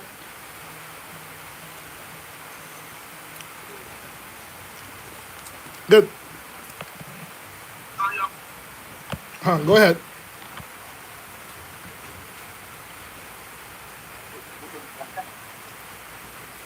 Gotta speak up. Can't hear you. Good afternoon, sir. Yep, good afternoon. the introduction. Don't write the word introduction in the exam, you know. No, no, no, no, no, no, no, no. Of Good. course not. Right, because sometimes when I tell students things like that, they write the same thing: introduction, body, conclusion. We know that the first paragraph is the introduction. We know the last one is the conclusion. You don't have to say that, right? Just saying that for persons out Actually, there who didn't know. Good, go ahead, Smithy. people actually hear the word introduction. Yes, I see it every year on the marketing exam. Well, anyway, sir, the introduction. Do unto others as you will have them do unto you. Miss Mitchell and Miss Goodison have carefully crafted a poem which presents instances where a person is being treated cruel or unfair. In this essay, I will explain one situation from both poems that highlights this cruel nature, how the person is affected by said situation, and a literary device. A literary device found in both poems used to explore that was used to explore this theme. Good, it's fair. It's fair. Like you mentioned the poet's names. I think the word cruel is incorrectly used. But look how you use the poet's name to show me that you know what you're talking about. I like that. Elmer Mitchell is a stone's throw, right? And the second author is who? Lorna Goodison. So this is dark to son's woman speaks to the man who's born his son. Good. So that showed me you understand what you're talking about. Good. But what you might want to do as you go on to the next paragraph, say Elmer Mitchell in a stone's throw, we see blah blah blah. Okay? Yep. Good. And then you go on to say, in the next paragraph, when you're talking about woman speaks to the man who's employed her son, in woman speaks to the man who's employed her son, or in a woman speaks dot dot dot, learner shows us brilliantly what the impact of a fatherless home can do on a growing boy. Yes, sir. Excellent. Good. Thank you. Well, Come on, get those likes up. Who else is going to call? Call, let me hear your introduction and give you comments on that. We can have two more.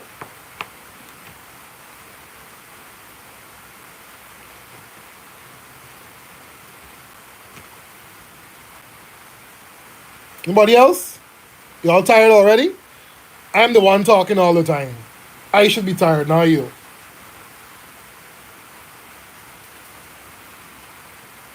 Alright, so let's go through the question. Let's go through the poems then. How we'll do this? The first thing we have to do is to talk about the situation. What's the problem in the poem? Then we will talk about how one person is affected by this. Then we will talk about the device mentioned. Alright? We can have random persons call and tell us about random poems. Or we have to do each poem in 5 minutes. Can we do that? Yes, we can. So, who's going to call me first talk about a poem?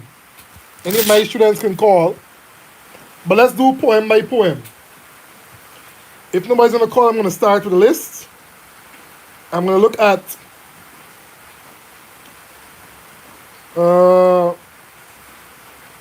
this is Dark Time I Love. So, this Dark Time I Love was written by Martin Carter. It speaks about the situation in British Guyana just before British Guyana gained independence. They were to gain independence early in the 1950s, but the British suspended the constitution and regained control of Guyana. The writer said, brown beetles crawl about. The brown beetles that were crawling about were the soldiers from England that came back to gain control of Guyana. It goes on to show how horrible the situations were. Yes, anybody can call. Let's use a number.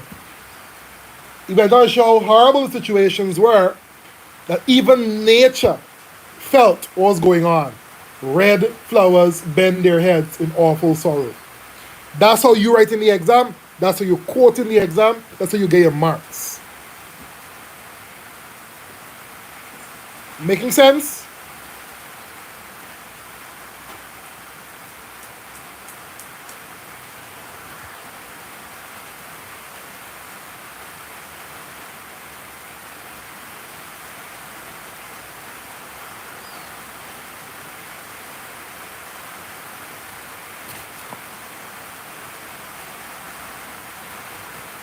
Hello? Can you guys hear me?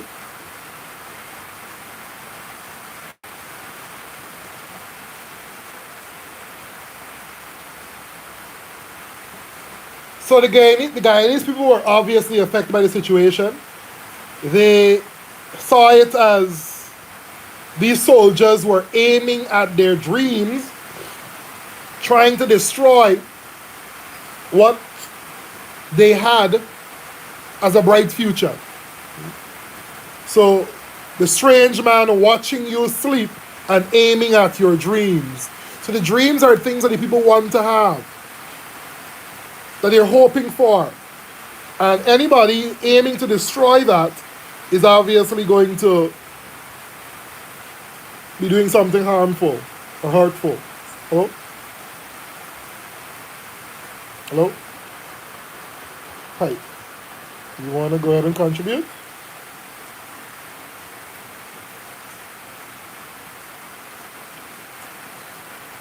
So you want to talk about that?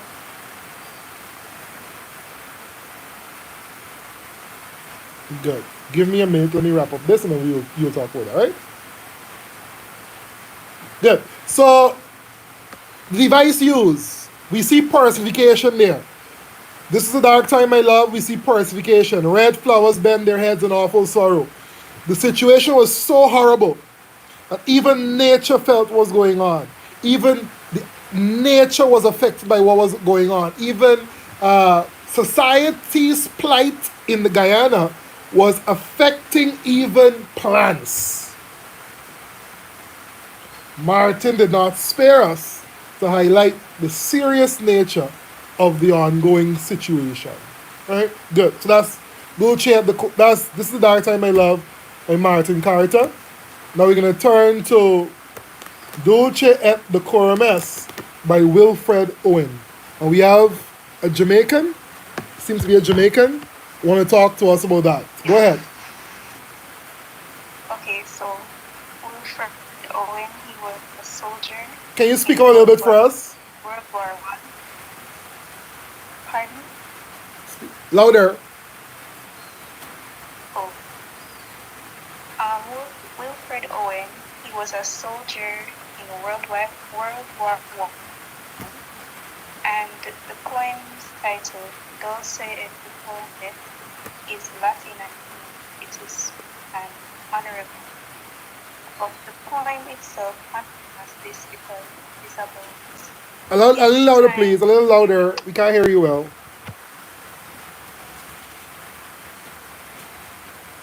You're going good, but just so we can't hear you. about time. Are you hearing me better now? That's good. Alright, it's about his time during the war. Good. So we know Wilfred Owen was a part of the war. That's what you're telling us? Yes, sir. Yes, he was. Good. Go ahead. So he was in that. He started out in the first about the men marching, such, and they were tired, they were sick, they were like old beggars and in the second stanza it's patterns instead of being melancholy and like that it was like quick voice. So gas was coming in from the missiles and they panicked to put on their gas helmets, but one of the soldiers he didn't put it on him, so he was there suffering. Mm-hmm. He was suffocating, and so they washed him there and they threw him in a wagon. And Owen was saying how can parents try to tell children that it is sweet and befitting to die for one's country when it is indeed not. Right. So he's trying to So tell them that the statement that the governments tell us is that it's sweet and sweet to die for one's country. But the horrible thing that Wilfred is describing to us shows that it was not sweet, nor fitting, nor honorable to die for one's country. Right? Yeah. Good. Excellent. So that's how he was affected. Devices now. Tell me the device. What can we see there? Alright, so um there are lots of similes like coughing like bugs Good. and what's the other one? Floundering like a man, something like that. You gotta know exactly it, right? You can't just say something like that in the exam. You know exactly what. So you need to name a device, give an example of the device, and then go on to explain the device. So explain to us now the simile, coughing like hags. That's the one you spoke about. So explain to us how that is significant here. Okay, so hugs are old, the old ladies, some in a sense. So the soldiers are supposed to be brave, valiant men. So if they're coughing like hugs, it simply emphasizes just how tired and sick they are. I Yes, walking. but also they are trying to emasculate these men. They're making these men less manly by comparing them to women, old women, to show again how tired they were, how helpless they were, and also to show how much they have lost their identity because of this war. All right? So the comparison to women is a good one because it shows how much these men were reduced. These young men were reduced to something less than what they really were. Can you buy that? Yes. So Good. But is there another device we can talk about? Um, metaphor, men, Bigger one, bigger one, bigger one. bigger one, Imagery, the whole poem. imagery, Yes, the whole poem. right? Remember, imagery would be what we hear, what we see, what we smell, what we taste. Is the use of any of the senses. People often think it's only what we see, but no, imagery is whatever is referring to the senses, right? When you say imagery in the exam, every English B student always throw in imagery when they don't know what they're talking about. And we just pick up the bluff. Once you say imagery, you have to go on to identify the image and then go on to discuss it. What would you talk about as imagery here? Imagery, The most, he was looking the horrible one. Yes, mask. Yes, exactly. The gas mask. We saw how horribly this guy died. Under a deep sea, we saw him drowning. Remember that? Yes. Good. Excellent. You want to big up anybody from your school or so? Oh, I saw Hillary. Pardon? Hillary. I didn't hear you. They got Michaela Reed. Oh, Michaela Reed. Okay. Okay. Thank you. I hope it's not your name you're calling yourself, you know. All right, good. Thank you so much. Excellent. Good. Very good. So let's move on now to another one. What can we talk about? A stone's throw. Anybody want to read about a stone's throw for us? Any of my students want to call and show off about that? Saskia is still with me?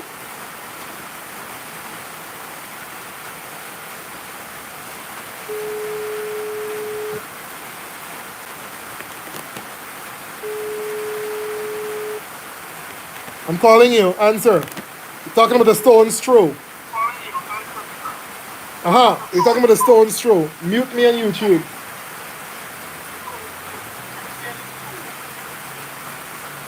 Go ahead.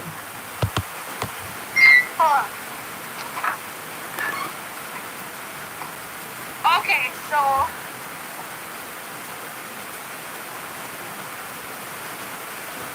in a stone's throw, it's basically speaking of a poem. Can't hear you well. Speak up. Pardon? Speak up. You can hear me? Better. Go on. Okay, so a stone's throw is speaking of a woman standing and a group of men approaching her.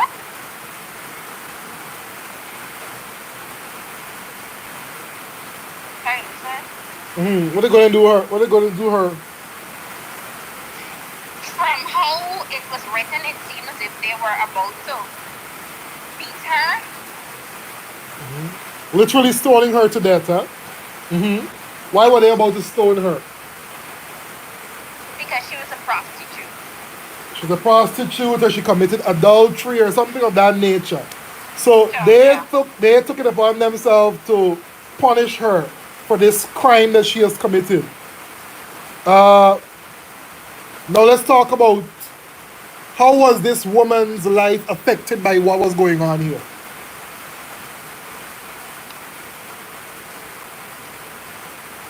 Her PTSD. They hear you. PTSD. PTSD, okay. Talk about that. Okay, so she could possibly suffer post-traumatic stress disorder due to being in the altercation because we could look at this, you know, personally, as if you were a female and this group of men come around you and they tell you because of the life that you chose, the path that you chose to go down, you would suffer in the future because the experience would be horrifying. But not just in the future, but she's suffering right now. They are Yes. they're actually between her and death. So she's obviously suffering in the moment as well.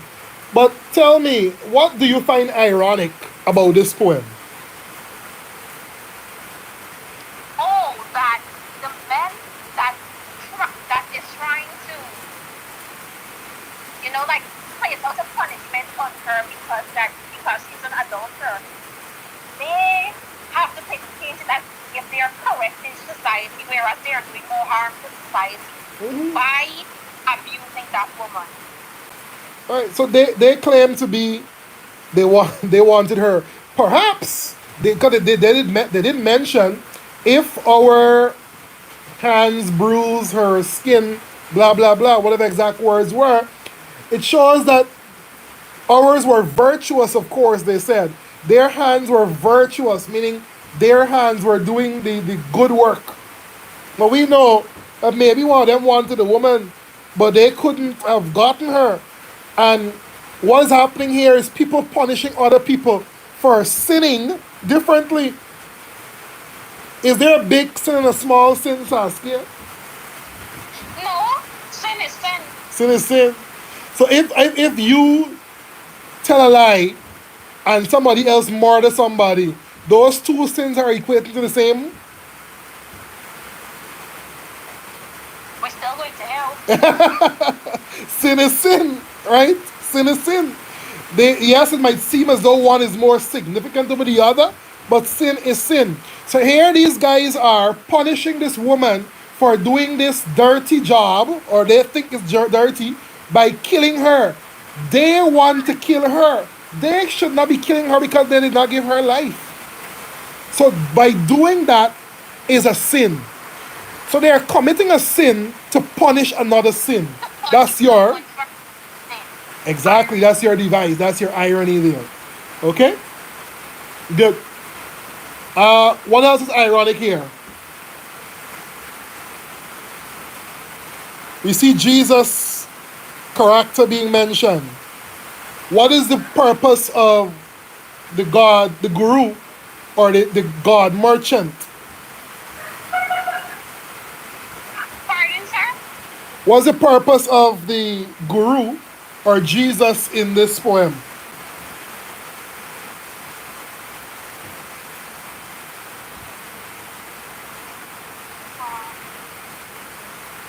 Remember he said, turn her eyes on us, our eyes on ourselves. What's the purpose of the Jesus figure in here? As in, no, they have realized that they are doing the wrong, Yep. but yet still they turn away with the stones to help someone else on the next day. Exactly. They walked away with stones to throw another day. So even though Jesus showed them how sinful and hypocritical they were, These men walked away with stones that they may throw another day given the urge. So they didn't learn their lesson.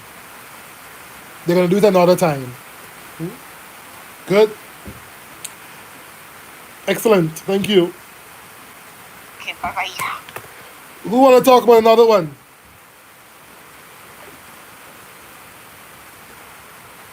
Let's talk about David Rabadiri and African Thunderstorm.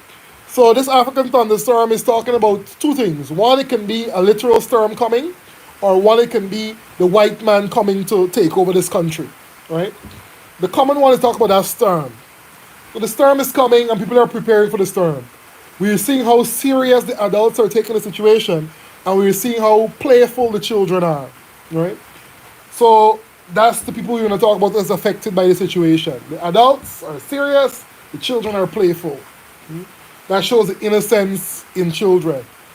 The device, we see a lot of imagery. You can quote what's happening, how the flags wave, how the clothes wave like tattered flags and all of that. You can also speak about alliteration, pelting march of the storm, things like that.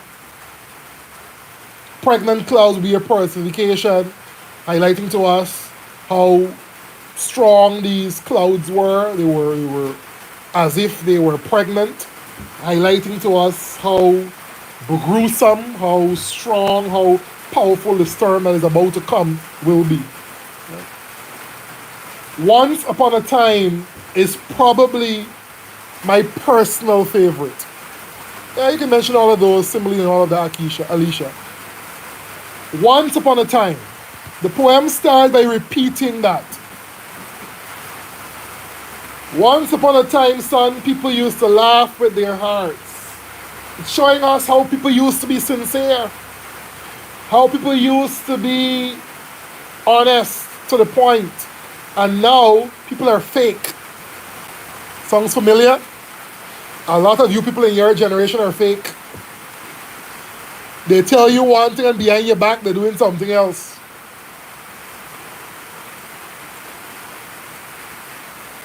Fake. Good. So, what do we see here? We see a father who is asking his son to teach him. That's irony. The father should be the one teaching the son, not the other way around. But it goes on to show us that the father used to be sincere. But because the father went through life, society made him a hypocrite. Society made him what he was. But the beautiful thing about the father that makes him different to those men who were just punishing that woman is that the father wants to unlearn those things. The father wants to correct that wrong. He wants to not be a hypocrite anymore. Right? Society, on the other hand,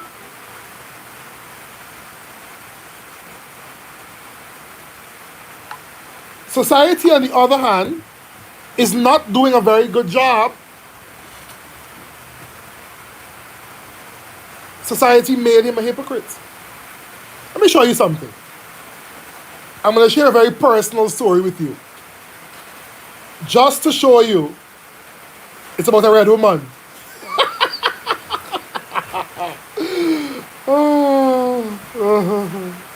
We know red women can be dangerous, eh? Boys, be careful. Anytime a red woman tell you to walk, run. If you can't fly.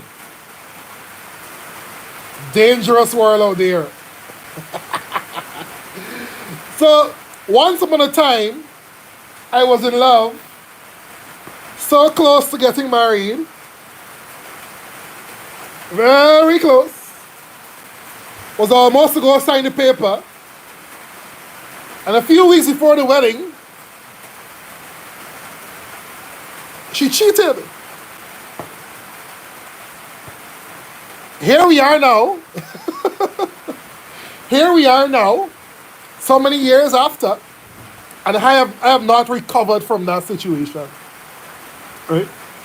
So that's just trying to show you the situations people deal with change them. Good people become terrible people based on situations, right? So if you're a red woman out there, I know Mr. Lewis is a red woman, so she is probably offended by me talking about red women. If you're a red woman out there, I challenge you to be a good red woman.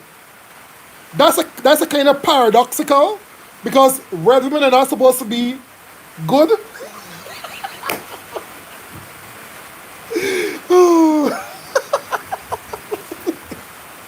Okay, seriousness. If you're a red woman out there and you're good, we will clap for you. We don't see a lot of you out there, so we celebrate you. All right, good. So, yeah, the point is society changed people. The things people deal with, you know you're funny when you make yourself laugh. Let me tell you something. You see me, I'm a confident man. Women like confident men. Boys, take notes. When you're confident, the girl will gravitate towards you. So when you see me laugh because of my own joke, I'm confident. I'm not going to wait for you to laugh with my joke to make me feel good. No, I will make myself feel good. So when I walk past the mirror, I have to stop and admire the beautiful creation God has blessed this earth with. Just look at this. Confidence. And when you have that kind of confidence, women want to be there. So boys, the best cologne you can wear is confidence.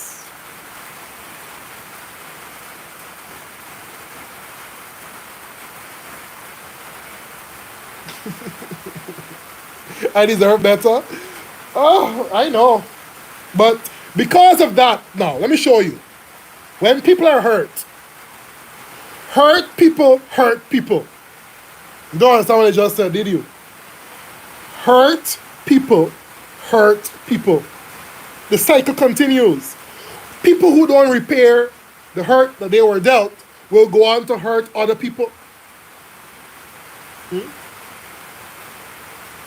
So, I am perfectly happy being single for so many years. Not because I don't want to be in a relationship, but I think I have gotten over it, but I can't bring myself to such vulnerability again. Yeah. Don't love is often pain, but try not to put yourself in that spot of vulnerability. Love and key back some. Don't love everybody. Don't love 100%. Key back some. Just in case.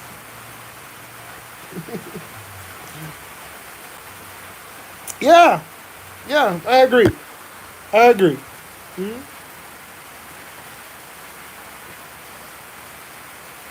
Ricardo, you and I both know that that's not true.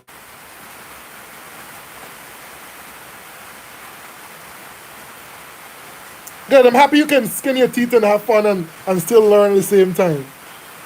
Alright, good. So that's a story. That's Once Upon a Time. The difference here is that this man recognizes that life has taught him to become a hypocrite. But most importantly, he now wants to unlearn those things. He wants to relearn how he used to smile once upon a time when I was like you.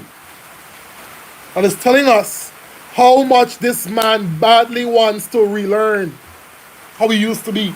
And he's asking the son to teach him. Why? Because the son is young and the son is innocent. Just as the father was when he was young. If this story was to continue, the son will become a hypocrite too. Why? Society changed people. You know what I'm saying? Good.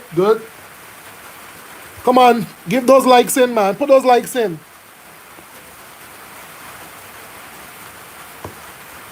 I was supposed to have an English class at 5 o'clock, so let me just send a message out to my students that I'll do an English revision, English A revision, at 6 o'clock or 6:30.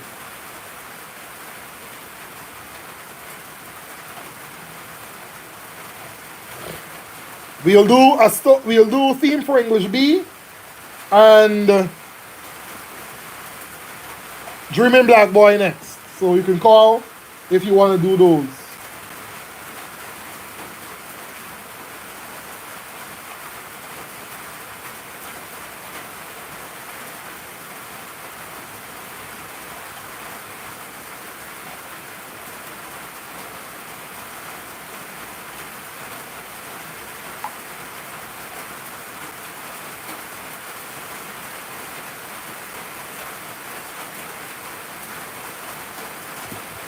Good. So come on, send those likes in, man. Likes, likes, likes.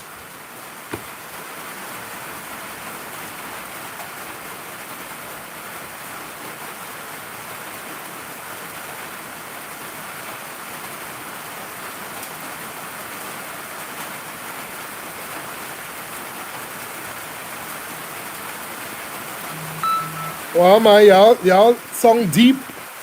Like you were really hurt by these loves y'all had at 16. Let me tell y'all something.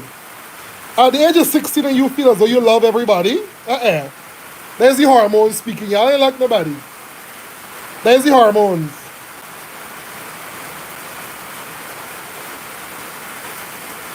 Y'all don't even know what love is. Go and tell your mother you love them. Or your father, your brother. What you know about love? Can't even spell love properly. Go make up your bed.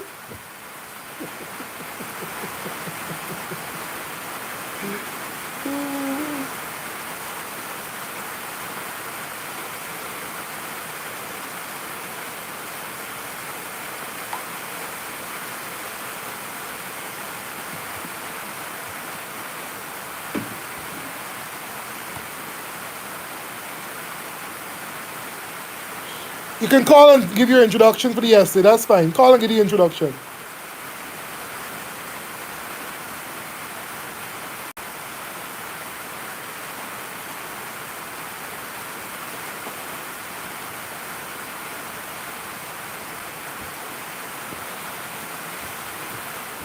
I'm tired talking. I'm getting tired now. So you guys gotta keep me going. After this, I'll do a revision for English A. And I'm done with exam season for 2022. I have my own exams to study for.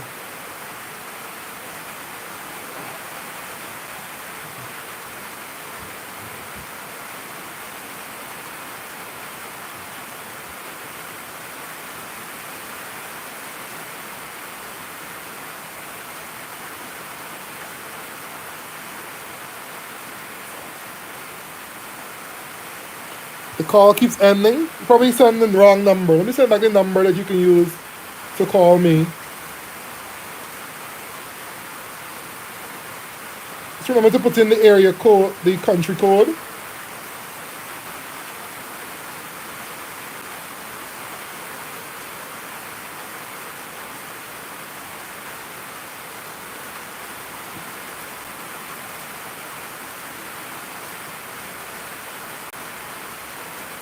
What am I studying? I'm studying medicine at the University of Guyana School of Medicine. So if you guys want to have a career in medicine,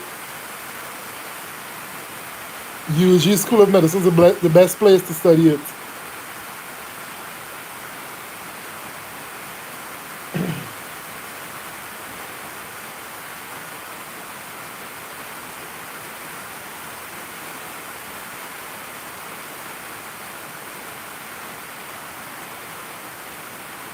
Come on, call quickly. Saskia can call. I can talk about theme for English B. And the other one.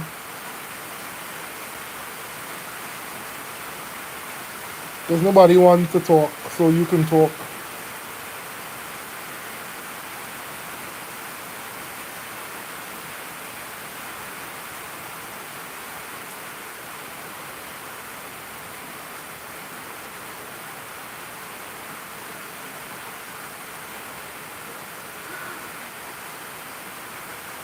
Yes, go ahead.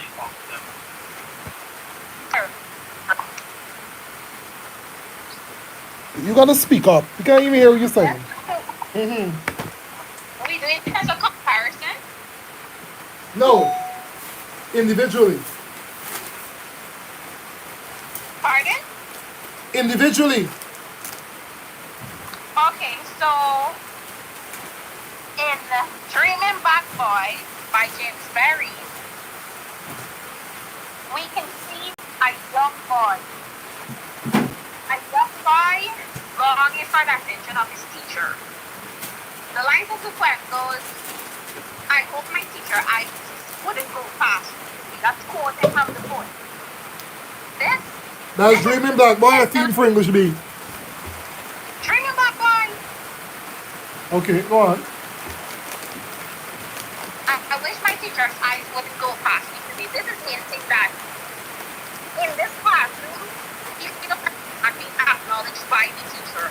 Like the teacher right through him. So he goes, I wish my eyes wouldn't go past me today. Okay, you know, it is okay to hug me when I score a goal. Which me myself wouldn't hold back when the answer comes. So that is when you see that the boy, when he asks for what the character goes through, you could use that because he puts himself at a disadvantage in getting the education that he requires because like the teacher is not acknowledging him. So by him not feeling to pick up in the class when he knows the answer, if he doesn't know the answer, he's putting himself at a disadvantage.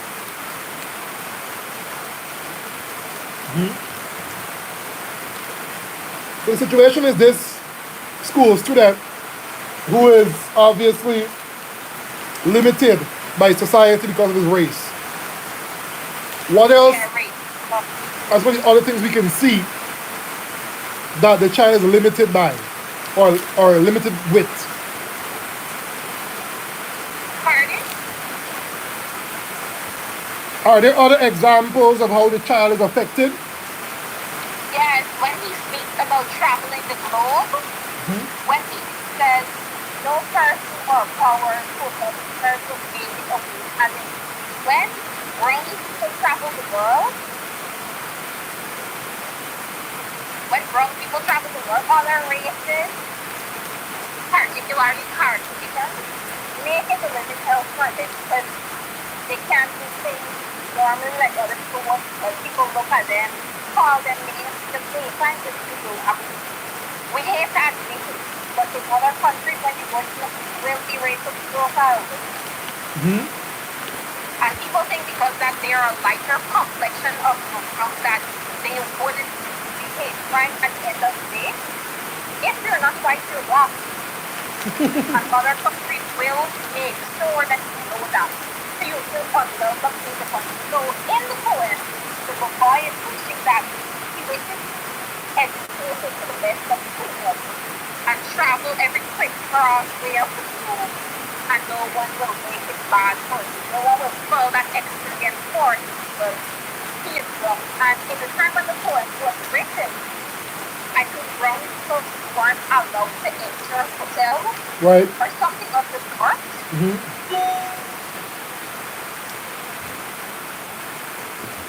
Then he said, I wish life wouldn't send me out opposing. He's wondering why is life so hard for him, but yet so easy for others. Others of a different complexion. And then because he's wrong, he's suffering all of also. Then when he hinted where with I myself would hold back when the answer comes. I am no one would suffer like all ancestors before. He is thinking that he is no way of like everyone that he is before him. That he will make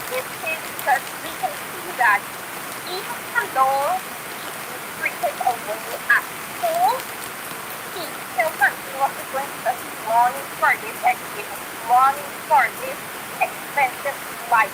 So like he wants to live and he's working towards achieving that. Hmm.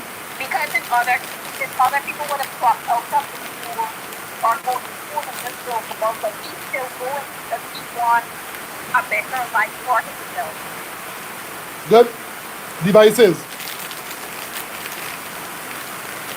Devices, green and black boy. Devices.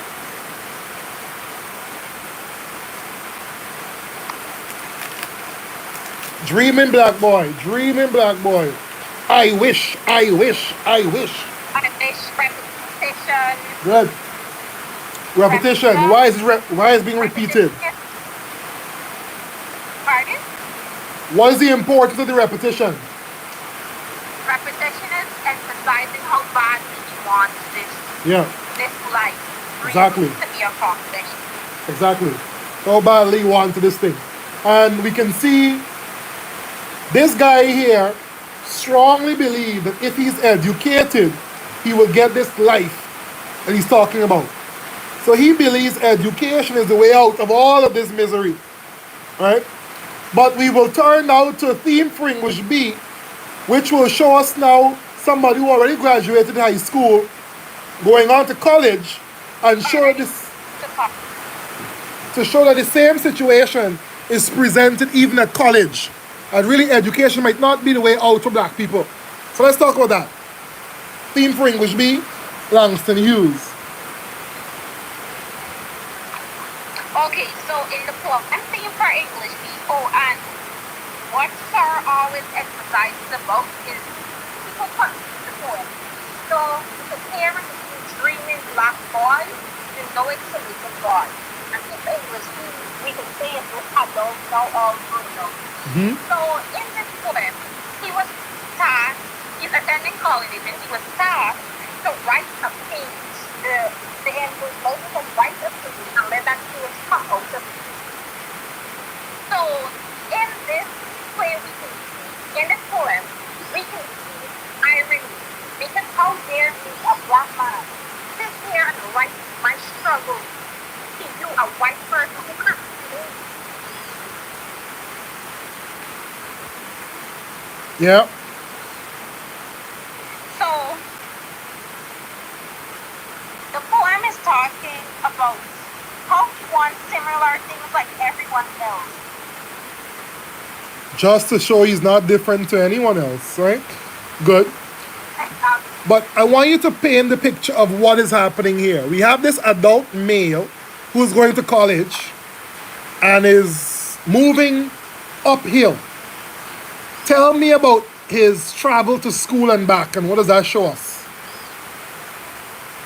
Okay, so he lives in Harlem, and his college is on a hill above Harlem. So he thinks about traveling. Oh yeah, a lot of traveling in order to get to college. And even though he's at college and he's pursuing this life, he still has to come back to the bottom where he belongs in Harlem. Yep. So his journey in the poem, it says, stay up 7 and I come to Y, the Harlem Bus Y, where I take the elevator up to my room, sit down and write this speech. So he's speaking about all this travel to Jackson, go up this hill in Harlem, to a park, then cross this street, then he goes 8th Avenue, 7th Avenue, then Y, and then Harlem back Y, and then he takes this elevator to go. So that's the distance that he's traveling from his college to reach back home. So it's the same distance he's traveling to go to school. So it's like he wants this education. He's determined to get this education because if he was not, he would not have been traveling miles. And from my point of view, I think that the college he was attending was a fine establishment because he wouldn't be traveling that distance if it was just a purely knock of college. But he thinks that education is his way out.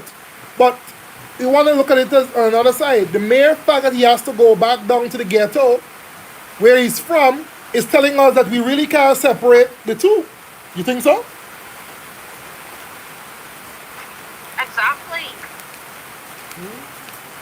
Devices. Irony. Why? At the ending of the poem, when he said, "You are sweat." So remember, he's writing this to his lecturers. And he said, "You are somewhat more free than me." When we all know that never mind slavery has stopped a long time ago, we still go through racism today. So of course the white man is 100% more free than colored people. And the mere fact that he's using that statement, somewhat more free, is ironic because the white man is more free. And he is the one who's not so free. So that's ironic. Good. It's also ironic that. Go on. Yet, so he was saying, "Yet a part of me as I am a part of you." So it's like, we are the same people, like, because he was thinking about how he won time for Christmas, like every other person, and how he like eat, sleep, drink, and be in love. Like everyone wants to sleep, drink, and be in love. See, he's saying that there is no difference between him and other people, but yet, like, there's no difference, but yet there is a big difference. Right. And the color of the skin is the only main difference, right? So he's showing you all these things that shows how much he is pretty much like everyone else. He likes music, he likes this, he likes that, but still he's treated unfairly. And he's treated unfairly because of how he looks, right? So his racism is winning at the end there. Good. Thank you so much. We want to shout out before you go. Big up somebody. Big up my brother Jeremiah, and I had to go out in the rain to collect the class for snow. Okay.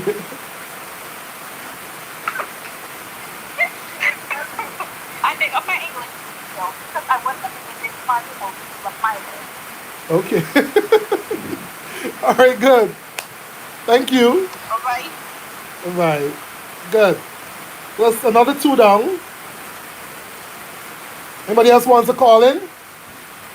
Let's talk now about God's grandeur and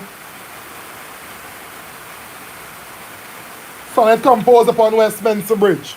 So God's grandeur, Gerald Manley Hopkins, is showing us how the world is protected by the goodness of God. And he's saying it will flame out like shining from shook foil. He goes on to say, it gathers to a greatness like the ooze of oil crushed. Why do men then not wreck his rod? Meaning, why do men not fear God? And he says, generations have trod, have trod, have trod. He goes on to show us how much the world is damaging nature. Generations upon generations have trod, have trod, have trod. Repetition there to show how much the generation have repeatedly harmed the planet. And because of that, the world should come to a non-existent point. But he goes on to say that the world is protected by the goodness of God. It's as if it's some unexplained renewal. There live the dearest, deep down, fresh things. In other words, it comes again.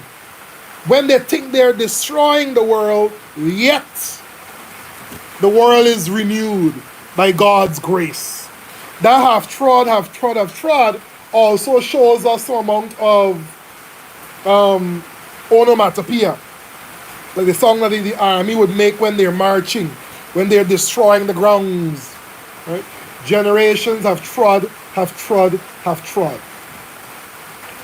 Then we look at, so that one we see the effects of man on nature.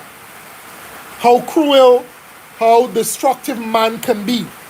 In the next one, sonnet composed upon Westminster Bridge, we see the absence of man and how quiet and how beautiful nature was. So early in the morning, William Wordsworth is on the British, the bridge, the Westminster Bridge, and he's trying to describe how peaceful the world looked when man is asleep. Orchids? Mr. Lewis, you can call me and talk about orchids if you wish.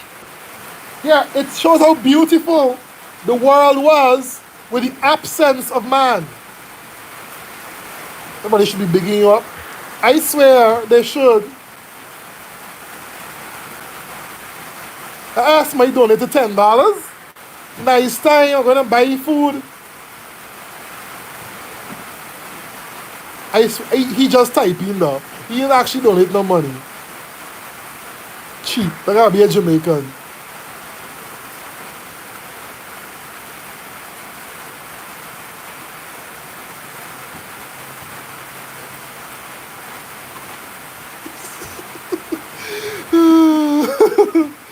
Alright. So Mary, I'm sorry. I'll be moving to Jamaica next year. So please. I'm just joking. Yeah, Mary. So I was saying William Wordsworth is showing us how beautiful and peaceful and quiet the world was when the man was asleep. It's as if he's saying, when man is absent, everything seems to be going nice and peaceful. When man is around, not going so well. Right? Good. It's a direct opposite to God's grandeur. God's grandeur is showing us how man can be destructive, and when man is absent, in this is constant image of your, it's showing you how man, when absent in the sonnet composed of Westminster Bridge, how peaceful society was. Good. Then my favorite poem. It is the constant image of your face, framed in my hands as you knelt before my chair.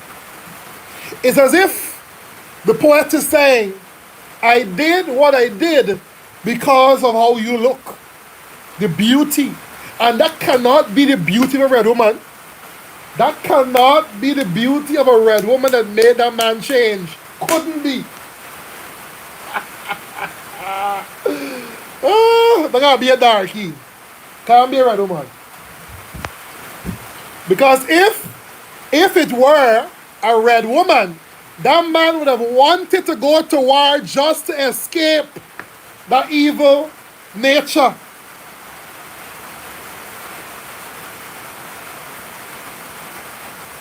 I'm just joking. Don't worry, don't worry.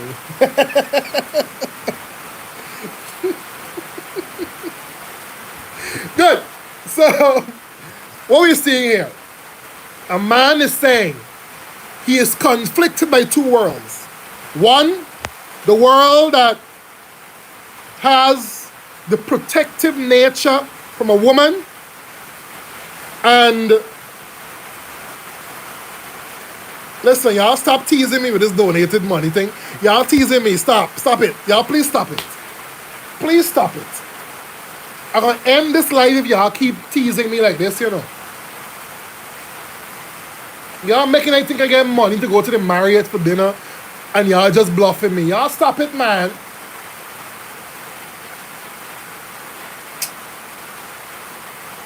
Good. What are we talking about? So the man is now between two worlds. A red woman. I was about to say, I don't mean a red woman. The man was in the embrace of a woman, and he had to choose between this love of this woman and the comfort of this woman and going off to fight war. He was lying. At some point, he made up his mind to go and fight the war. And then his mind changed. You see what red women can do? That must be a red woman. She made the whole thing go south. The man changed his mind right away.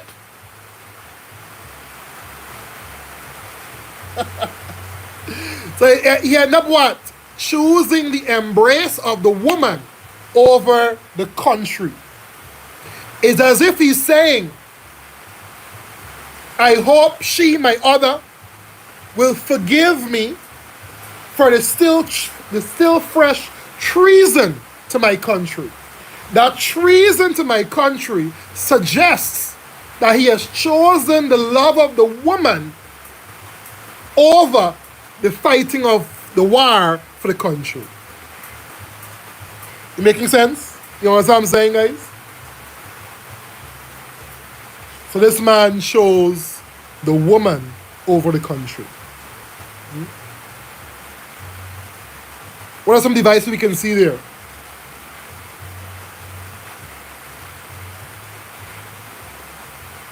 You see imagery. He's describing the situation with her being in front of him. And he's saying that is the reason for him changing and doing what he has done. Good. Come on, get those likes up. Oxymoron, yeah, world of knives.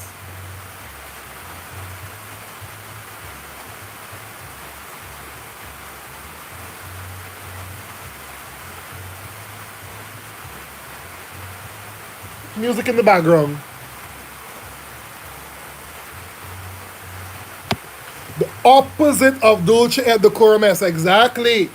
Dulce et Decorum Est, he wanted to go out and fight because he was convinced that it was sweet and fitting to die. But here, this man has chosen to not go and fight, but to stay with the embrace of this woman. Hard treachery, good.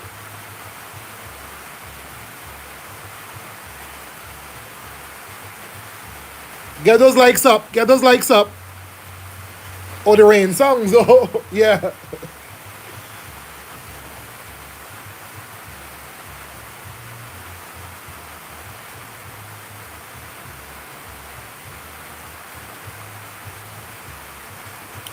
Good. What else? Let me pick another 2 poem. Let's talk about orchids. Now, orchids is very interesting because it shows us how people often take for granted things that they don't see the purpose for it at that moment.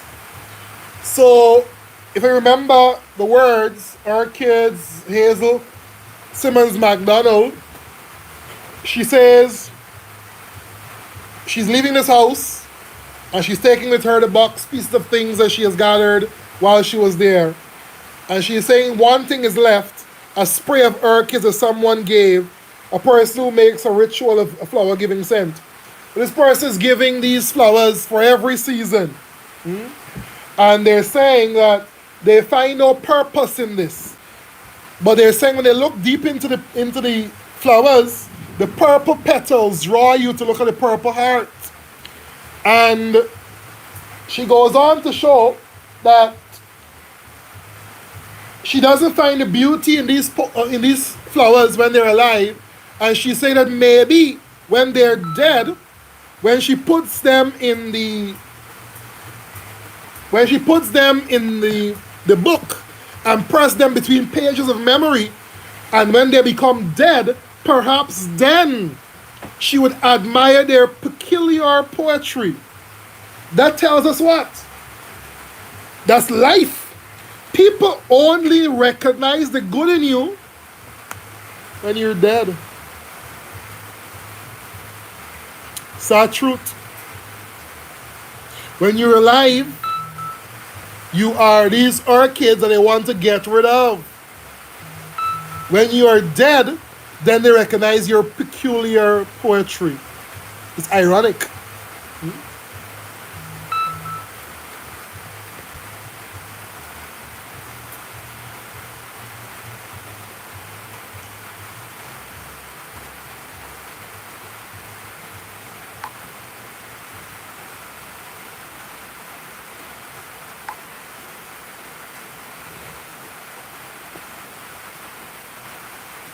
Good.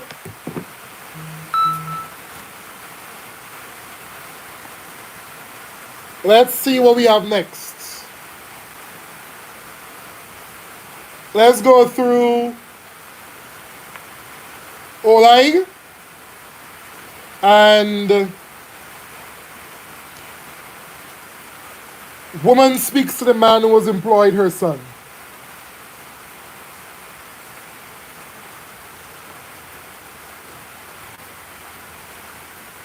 Somebody call. I'm tired talking.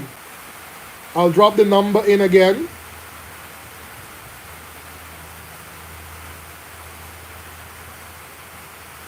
Let's have a Jamaican call.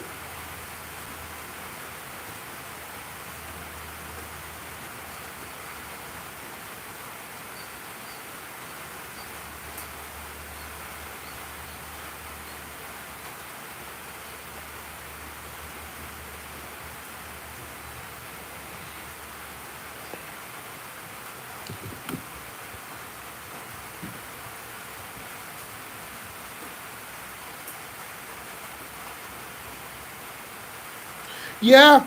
So she was doing all these things to kill these orchids. She starved them, they did not die.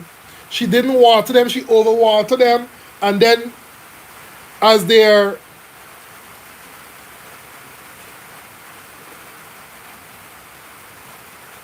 I can just ping it. Oh my god, thank you. I feel so old. How do I ping it? I can't ping it, then giving me the option. I'm on my iPad, man. It's not giving me some of the options to do these things, man. Let me see. Let me see on the phone. Oh, I can do it on my phone. So I pinged it. Can you see it? I swear, sometimes I feel old. Jamaican, what's going on? Hello? Yes, go ahead. You're representing Jamaica. Yes, sir. We're still doing archives, right? I thought we wrapped it up, but go ahead. Um,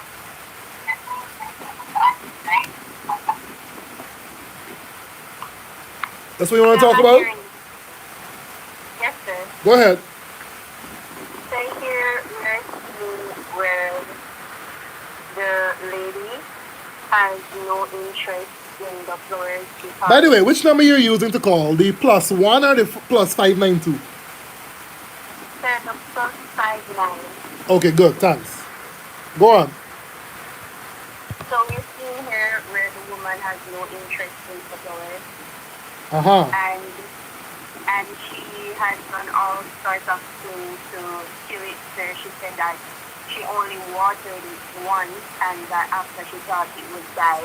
Mm-hmm. And after she has seen the resilience of the flower, she became interested in it and thinking that if she picked the petals of the flower and press it against the book, she will finally see what Mm-hmm. is important. Yeah. So what does that tell us? That it tells that we human beings don't really appreciate things until it's dead. Yeah? Beautiful, you said? Third party, Hold on, let me take this call. Hold on, me.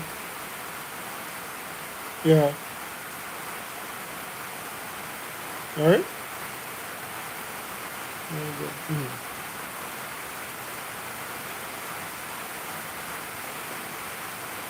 Yes, go ahead.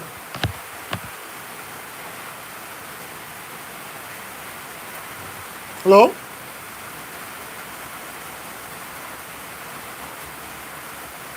Go ahead. that's it. And also before for the question, the essay question that Good. you gave us, sir, I have an essay. The introduction for it. Can I read it? Go ahead, yes, sure. Yes, sir. So I have said that in mankind we see where we are dreadfully cruel to each other. The two poems, Don't Shut Decorum, is by Wilfred Owen and A Stone Throw by Elma Mitchell. Elma Mitchell explored this theme. In the first poem, Instead, we see where the government is telling the soldiers that it is an honor to die for one country, but in reality, it is not for the soldiers. Next, the second poem instead, we see where a woman who has committed adultery is going to be punished by being with men.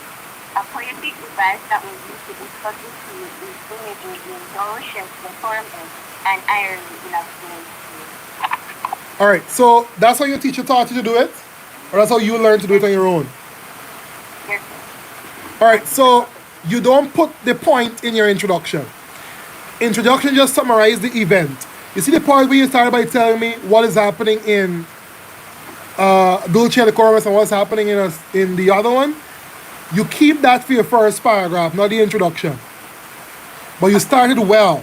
In the introduction, you just want to highlight the two poems you're talking about by the two authors, and then you go on to show what the essay will focus on. The essay will discuss these situations, and it will also discuss two devices. And then you actually go on to discussing that in the subsequent paragraphs. But when you put the point in the introduction, that is not going to be giving you a mark for the introduction. You understand me? Yes, sir. Excellent. Anything else? Sir, that's it. Thank you. You did Jamaica well. Good. So let's move to woman speaks to the man who has employed her son. Miss Lewis, you said you want to call. Let's hear. The next one, let me queue up that in case someone else wants to call. The next one we will do, we'll wrap up with Oleg and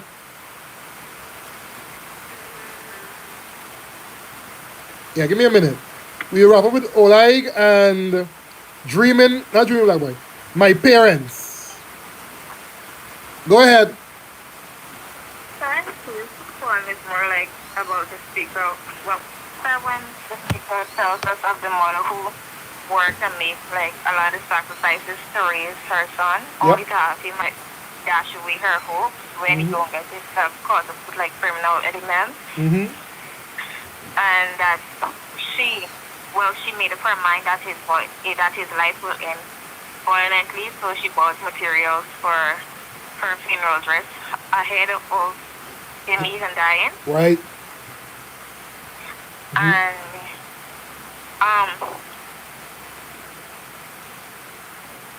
but the speaker of the poem is not like the mother herself, but it's someone close to looking her on. who speaks on her behalf. Right. So I feel like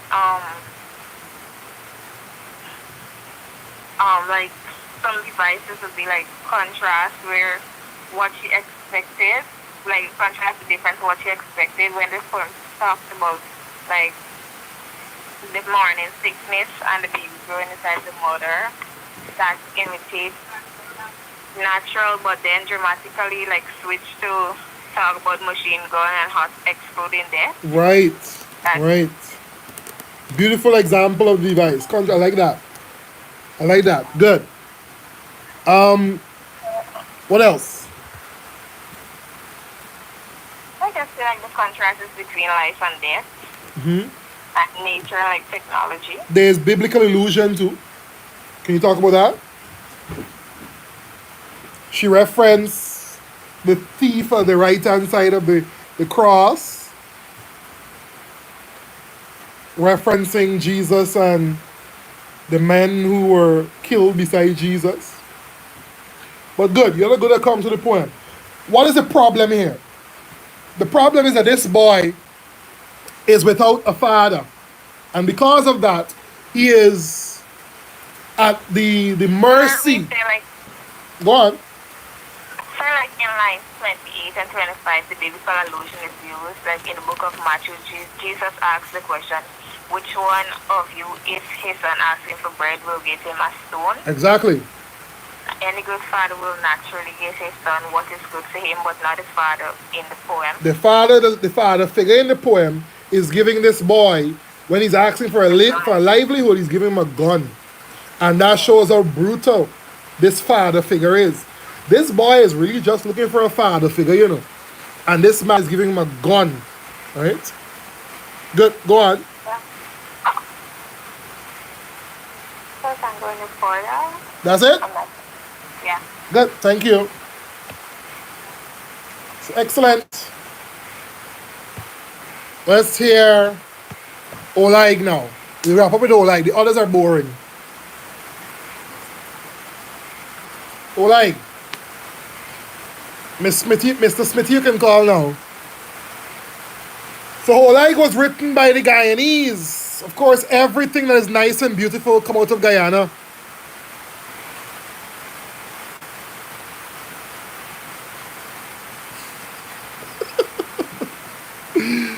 Yep. So Oleg, yeah, Miss Hines. Miss Hines said these poems are still being used after so many years. Exactly. I learned these poems since I was in school by heart. When I go to my class to teach these poems, after so many years, I can still quote these poems from my head. That's how long the same poems have been there. Right? So if you know these poems by heart, if you become a teacher, you talk about these poems from your head as well. Yep. Oh, you don't believe when I say the good things come out of Guyana? Well, what can I say? You can take the horse to the stream, but you can't make him drink. Alright, good. So, Oleg. Who wrote Oleg again?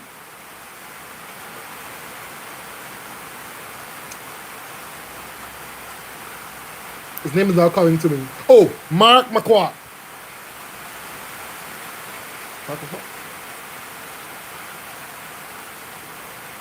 Something's wrong. Yeah, okay, you're giving me confirmation. Good. Yeah. I want to slip me there. So Mark McQuarrie is Guyanese and he wrote Oleg. And Oleg is a very nice thing. No, I don't mean like that. The poem Oleg is a good poem because it shows us a few things. Alright? Good. So what's what we sing in this poem? Who want to talk to me about that? Come on, call.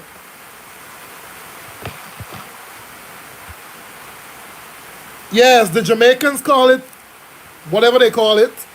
In Guyana we say Oleg. In other countries they say other things.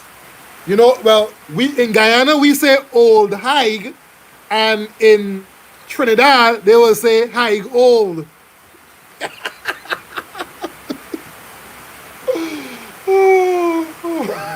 That's a good one. You get it? In Guyana we say chicken curry, and the Jamaican and the Trinidadians say curry chicken, which we all know is wrong, by the way. In food and nutrition, you gotta call the protein first, or you say curried chicken. But you know, Trinidad always get things back to the front, man. So you gotta allow them, you know. Nobody's coming for me. Y'all don't wanna fight? It's not curry chicken, it's chicken curry. If you want to use the word curry in front, you have to say curried chicken. It's not chicken. It's not curry chicken. You want lashes. It's chicken curry. Don't make me end this live now. Good.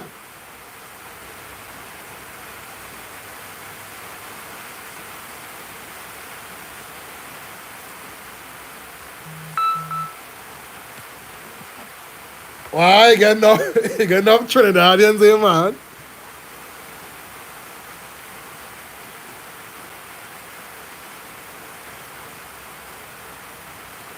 It's not curry chicken. Good. Google the reasons why.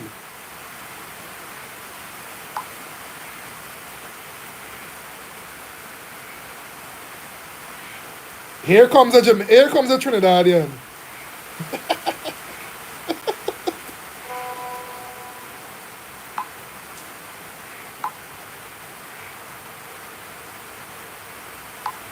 So we talk about Oleg. This Miss Lewis is a big sellout. She's a guy. He's just saying about curry chicken. What is that? What's wrong with you?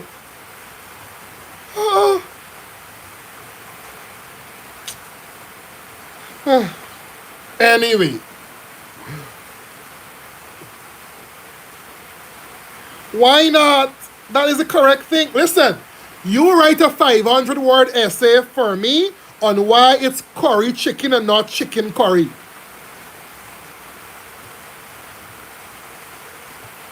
Until you can do that, it's not that.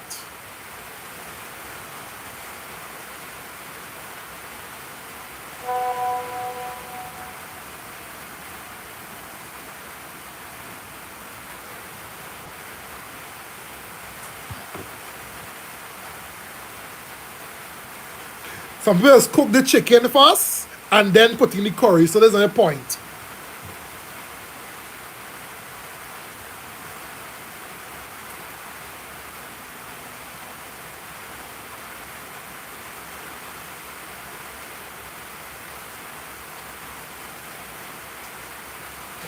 I'm waiting for somebody to call me and talk about, oh, like,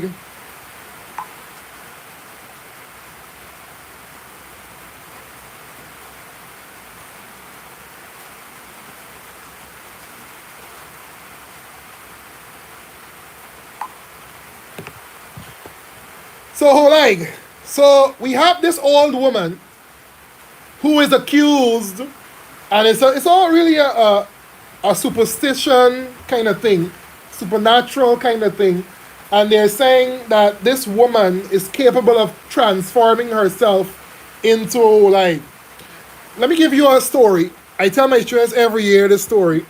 I'm gonna tell you too. It's too much. I'm sorry. Chicken curry song grammatically incorrect. Okay. This is a linguist.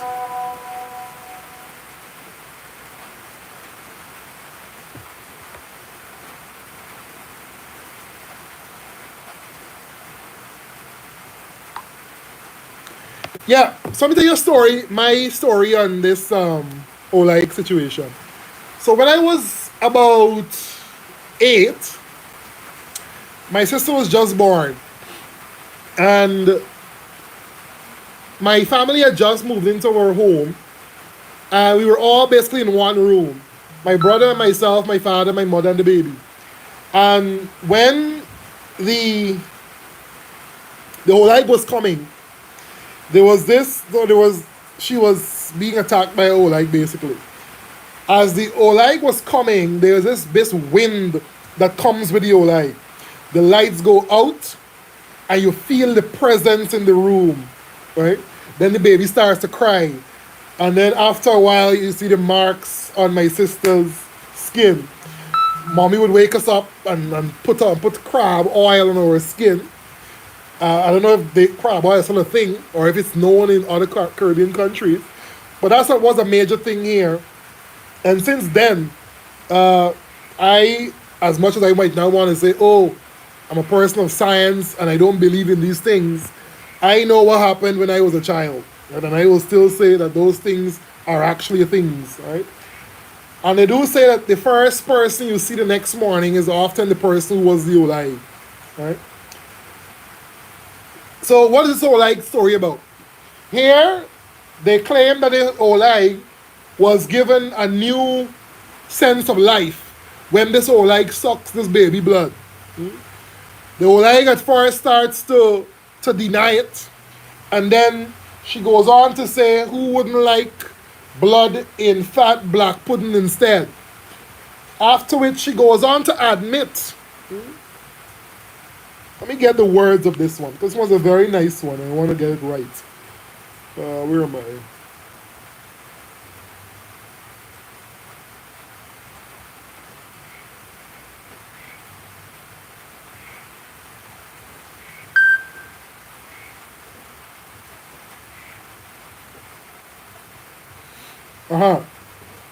So she goes on to say, if only babies didn't smell so nice. So she was basically admitting that the reason for her doing what she did. Yeah, my sister was fine. Yeah. She was retarded today, but I'm joking. My sister's always been smarter than I am. So I guess it's the Oleg that made her so smart. The Oleg should have probably bite me instead. Anyway, what was I saying? Yeah, if only babies didn't smell so nice. So she now admitting that it was the smell or the freshness of these babies that made her do what she did, which was to suck the blood. And it goes on to say that the blood was what brought her, the running of that blood in the vein, brought her to that baby in the middle of the night, right? And it went on to say she was holding her final note for years and years. They're telling us that if you look at it, the woman who, or the man who is this all like, they will live long and long and long because the blood is giving them a rebirth, right? And it's because of that blood that they're being promoted year after year after year. Well, that's not very true because I know like that died the other day. But don't go say I say the man was all like. But I guess they all like just die when there's no more babies in the area.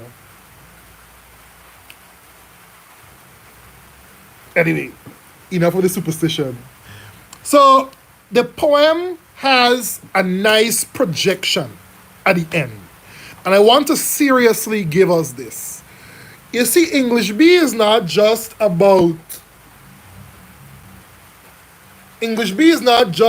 studying a poem to pass an exam. English B is about the life of people.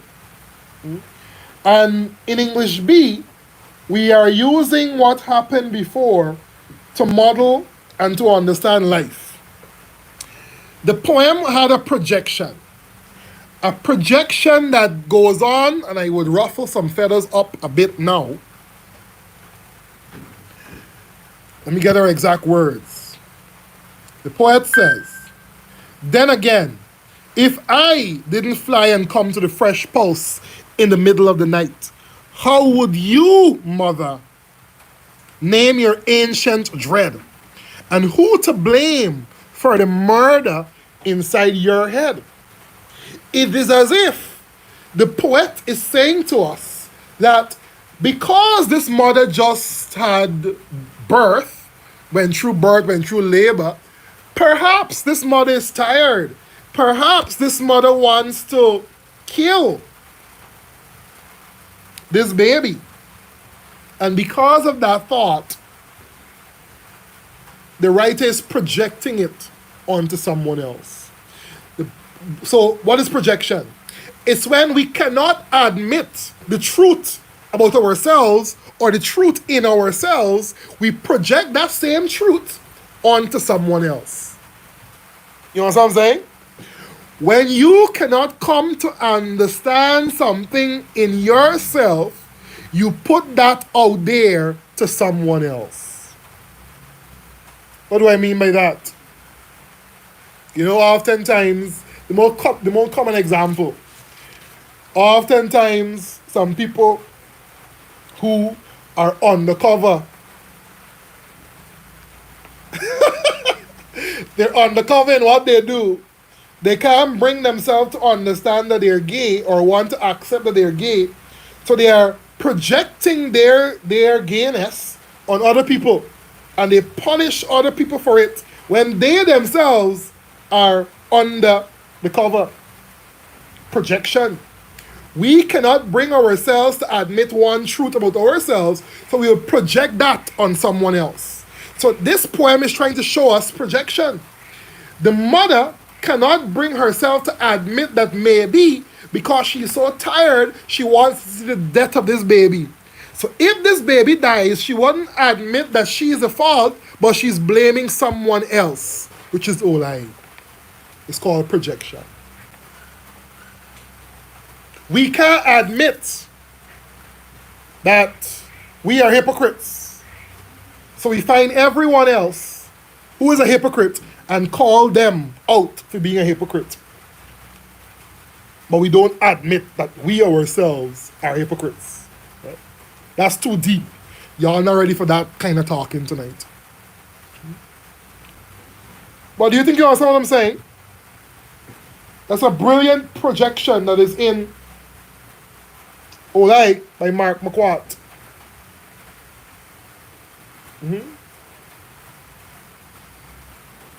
Y'all gone quiet. I can ruffle some feathers there.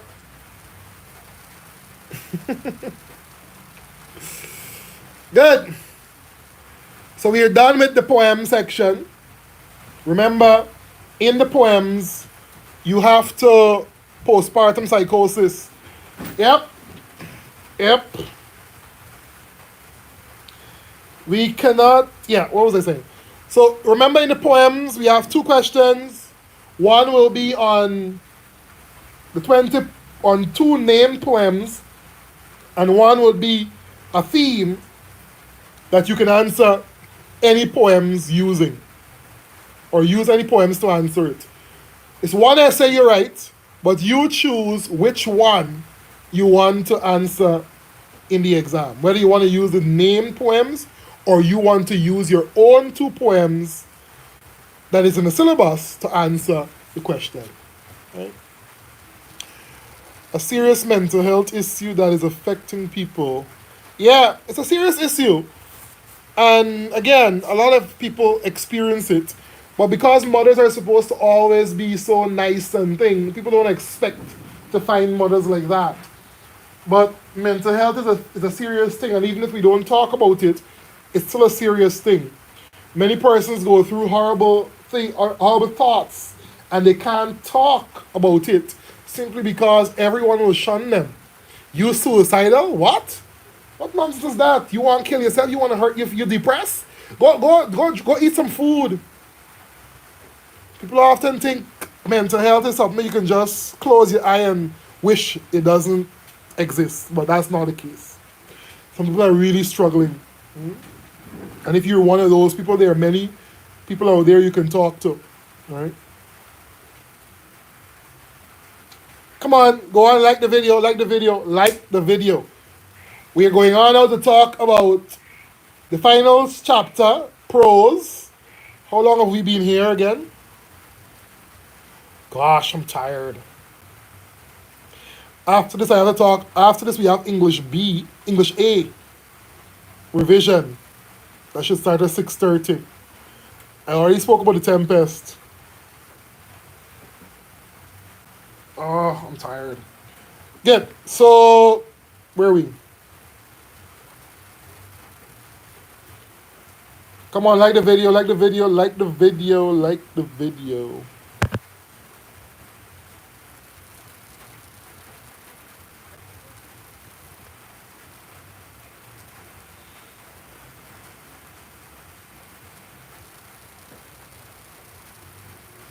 It should be replayed later. Yeah, I should save it and you'll see. Where are we? Now let's go talking about To Kill a Mockingbird. I am not going to talk about this one. You will call in and you will talk about To Kill a Mockingbird. I'm going to wait 5 minutes, and if nobody calls, that will be the end of that. If nobody wants to talk about To Kill a Mockingbird, that's it.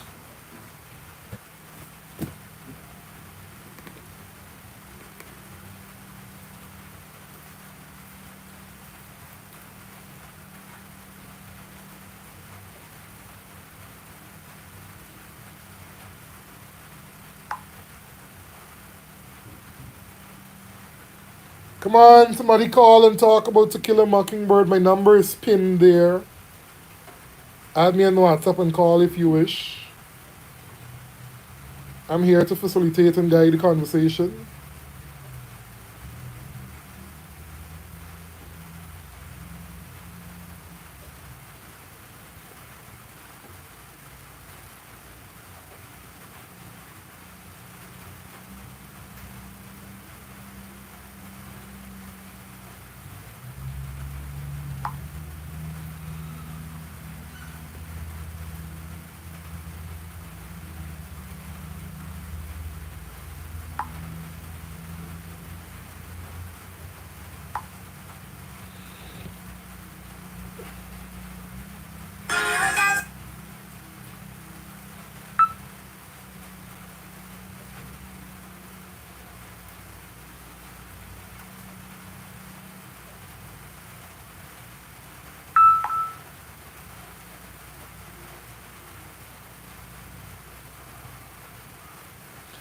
Somebody's asking if the English B paper one questions are repeated. They will repeat 3 of the 6, not all. Good. So you want to talk about To Kill a Mockingbird? Go ahead.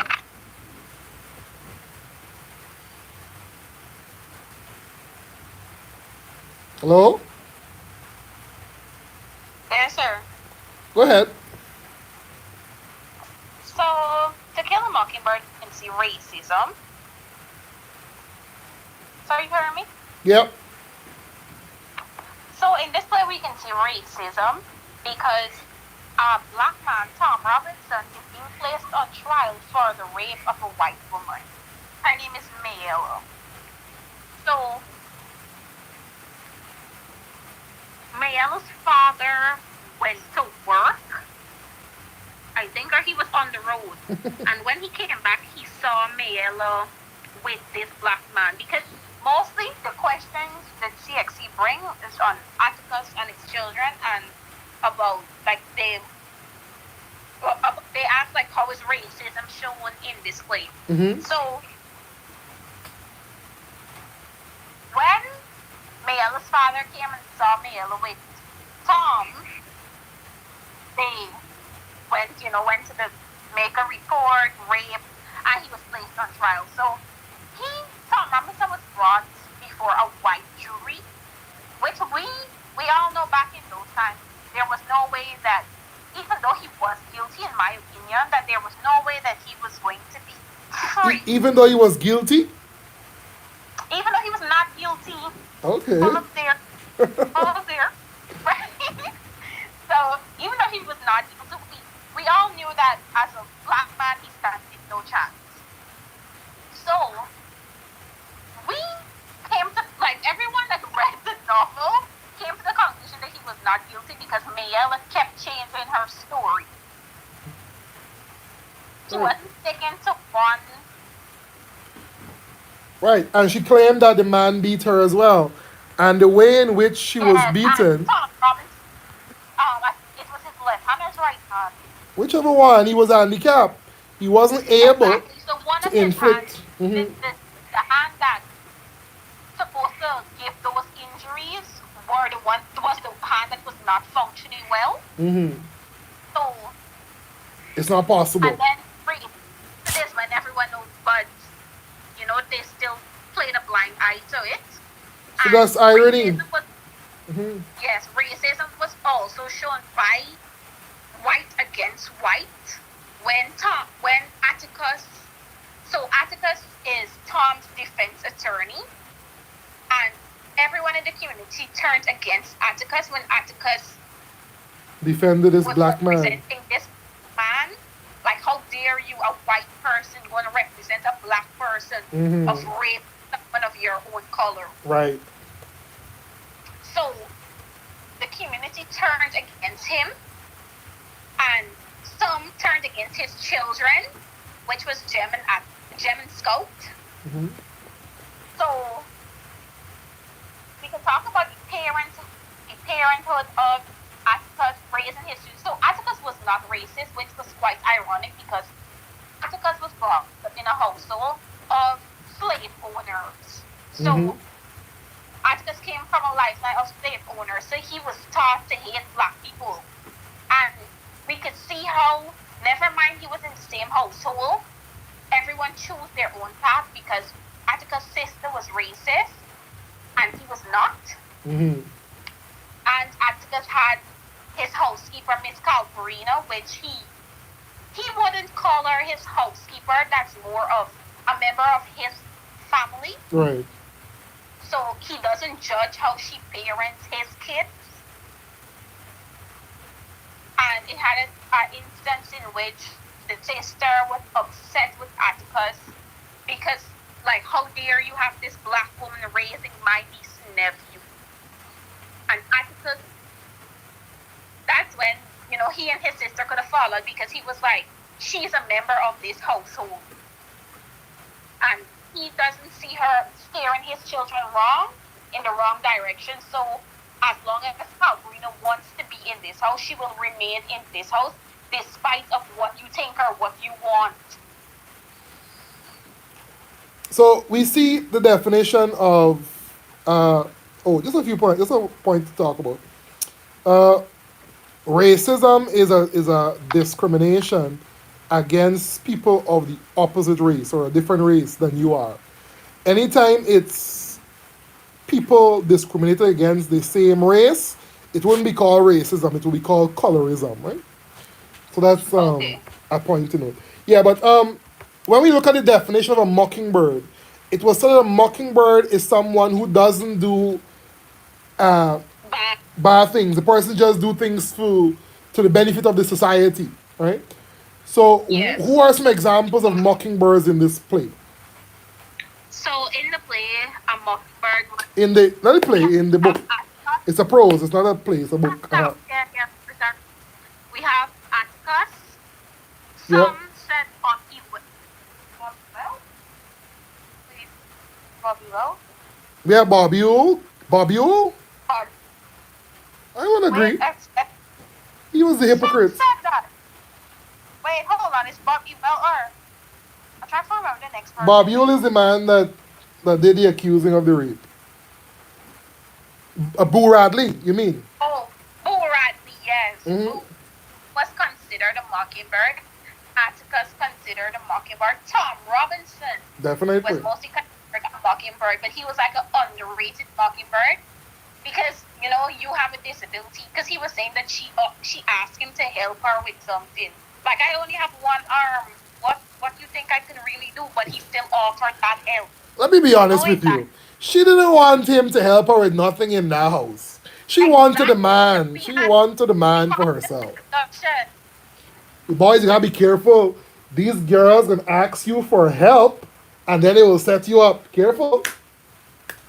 because the act and how she saved the money so the children could go and buy ice cream. It's like she wanted to be be around him without people. Hmm. No, because this is our conspiracy theory that she got rid of the children. She got rid of the children so she can taste a black man. Whoa, deep. So you sprinkle that word, perhaps there. Hmm? Perhaps, All right, perhaps all she right. wanted to be She wanted to come on the dark But do side. you think? Do you think that Merella Yule herself can be seen as a mockingbird? Yes, more as an underrated mockingbird because she wanted to tell the truth. Yeah, I agree. But her father the was the there. presence of the father in that courtroom that day is a reason why I would say that she didn't tell the truth. Tell the truth, exactly. However, California is pronounced or thing, once you can spell it in the exam, you don't have to pronounce the pronunciation, please. Okay? Go on. So I have read various questions, and they were talking about the mother figure. So I don't know. Perhaps they might bring it back this year because you rarely see mother figures in this novel. So What do we see? What do we obviously see? We see single we see parent single fathers households. with children. We see We see the fathers with fathers children. there. The There are sons with fathers, daughters and their kids. we see two father figures, two opposite father figures.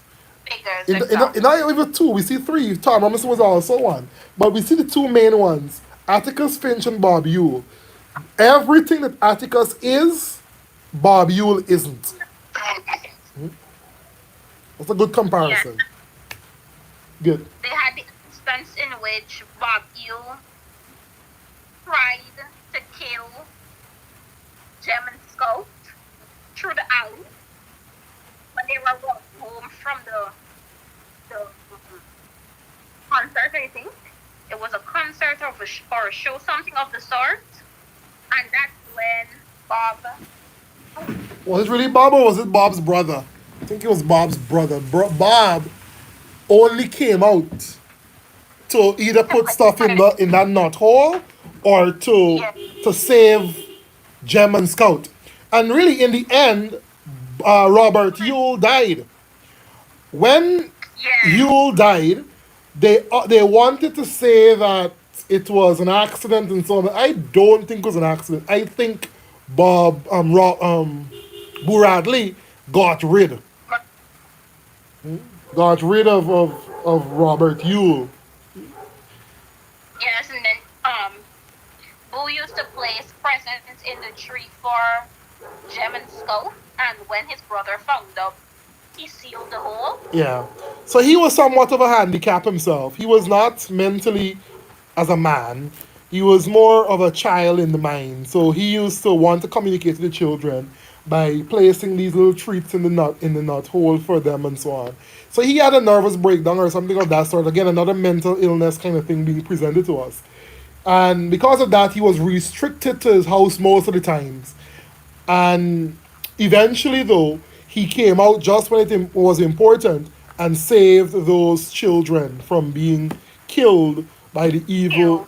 Bob Yule, yeah. Bob, Robert Bob Yule. Yeah, anything else? Some more devices here. What devices you're seeing? Uh, uh, uh, uh, device. I mean, I always gotta talk about devices. You can see irony. Flashback. There's flashback, okay. There is Childhood. there is foreshadowing in title. To kill a mockingbird. You know that mockingbirds are about to be killed. We see irony.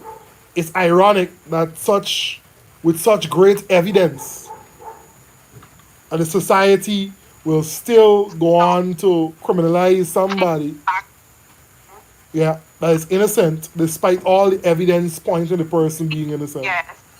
Right. It was made into a movie. Most of the books are actually made into a movie. It's actually made into a movie. Well, it is a movie now. And yeah. Good. Anything else? Any closing words, Saskia? No. Somebody else to join and. Yeah, but they're shy. Um, sad. Anyway, thank you. Oh, how was your preparation for the exam? It's coming okay. Start back writing more English B essays. Never mind, you failed to mark two. Not laugh, not laugh. Okay. Oh, so in a class we wrote short notes on the specific characters. Right. So I could read them. Yeah, you can go ahead. Okay, so a keynote is that Scout is the narrator of this novel. Hmm. So, like how the novel is presented to us is like Atticus raised his children. How his children were raised, they had more knowledge than other children their age. Hmm. And Scout was very observant about the things that was going on around her. Yeah. And Scout has a lot of anger because she keeps getting into situations with other people. Based on how the father raised her. Yeah. Yes, because but she was not afraid to speak out when she thought that something was wrong. Yeah, it was ironic that when she went to school and she knew how to read, that the teacher was upset. The teacher told her father not to ruin the lesson. You don't really find teachers who are upset that children already know what they have to know. So that was ironic. What else you have for us? Alright, now ready for it. So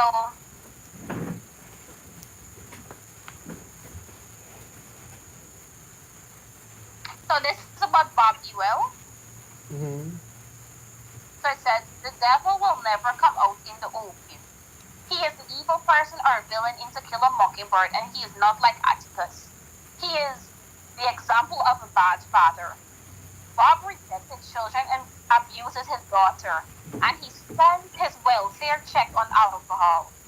Bob represents the white human trash of makeup, and he has an evil heart to destroy Tom Robinson. So now, this goes back to, so in societies have, like Different we have different classes of class. family. Right. So it's like he was, never mind what the Ewell family was below everyone, they were still above blacks. And people still chose the words from a trash family Mm-hmm. that is coming from a drunken man than of a black man who, because Tom has his wife and children. Mm-hmm. He takes care of his family man. So they still believe the word of this disgraceful white family than of this respected black family. Right. It But goes not on. so much respected, but as a decent black family. It goes on to show the racism that even though Yeah. the worst of the white family was still believed over this upstanding black man, and as a result of that, uh, racism wins in the end. We wouldn't want In the, racism to win, but racism was winning. Good, go on. so this is about Tom now. Mm-hmm. Tom Robinson. He is a strong family man who is innocent and he has compassion. And his good nature gets him into trouble. So this is showing that mockingbirds, people abuse mockingbirds. Yeah, And it's not Mockingbirds. good to be a mockingbird. Well, it depends. I've been a mockingbird all of my life. I've been doing this Yes, YouTube channel since 2017, free of charge. I'm a mockingbird. I hope that doesn't get me in trouble. YouTube just disclosed I called him a mockingbird once and he cried. All So right, good. carefully, the character of Tom to highlight that helping others and being kind can cause serious consequences in life. Yeah. Harperly used the character Mayella to show us that not everyone in life can ask for. We should help and we should see and leave them alone. We should never try to reach out to them or even try to exercise kindness. Not everyone that asks for help really need help. Some people just asking for it to get to you, or to get you to do something. Huh? Exactly. But then again, in the end, there's a Buddhist, or a Buddha principle that says we'll go to heaven or hell at the end of our life based on how much good we have done. So if you do more good deeds than bad deeds, you go to heaven. And if you do more bad, you go to hell. So you got to balance the two. When you're in a relationship with a red woman, that's enough good deed. You can go to heaven automatically. Okay.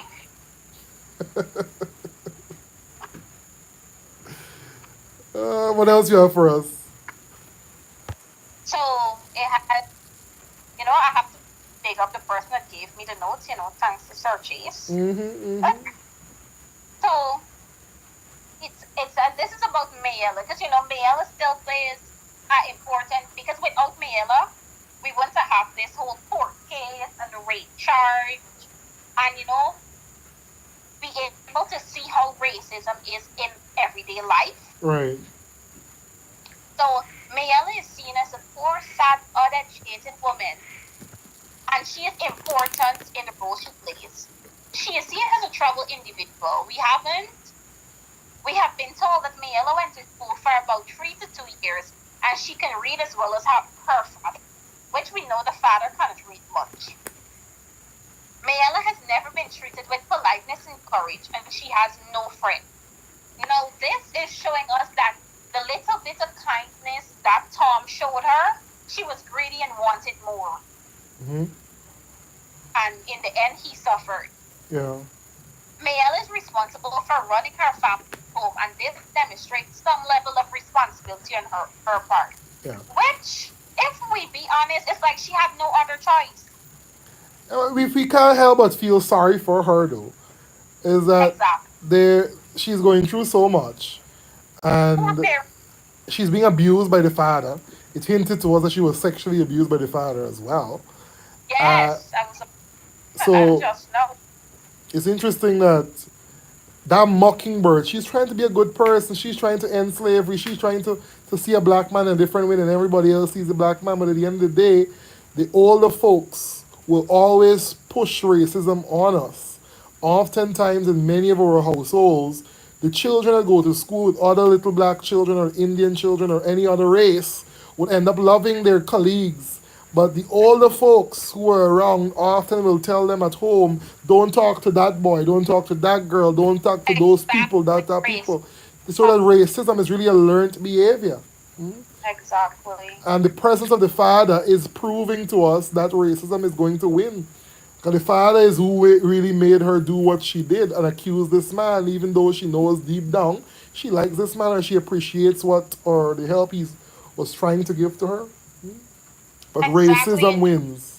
Us, you are teaching us that racism never truly goes away until the person that teaches you racism moves away from you. Or dies. Don't be afraid to say Because die.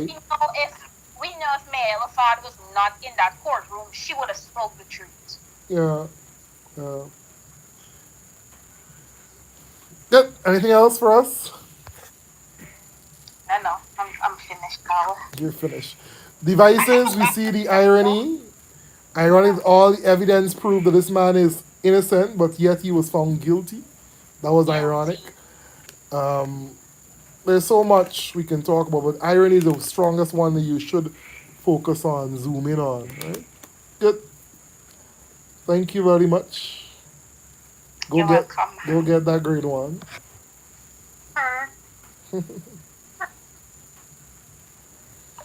Let me see if anybody else wants to contribute. Any final word? That concludes it. That concludes it for English B.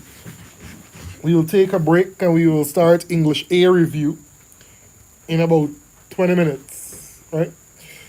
So that's English A. That's English B review. We've covered the entire thing. Now we're gonna take a break. Now we will start back English A. Good. Good. Bye bye for now.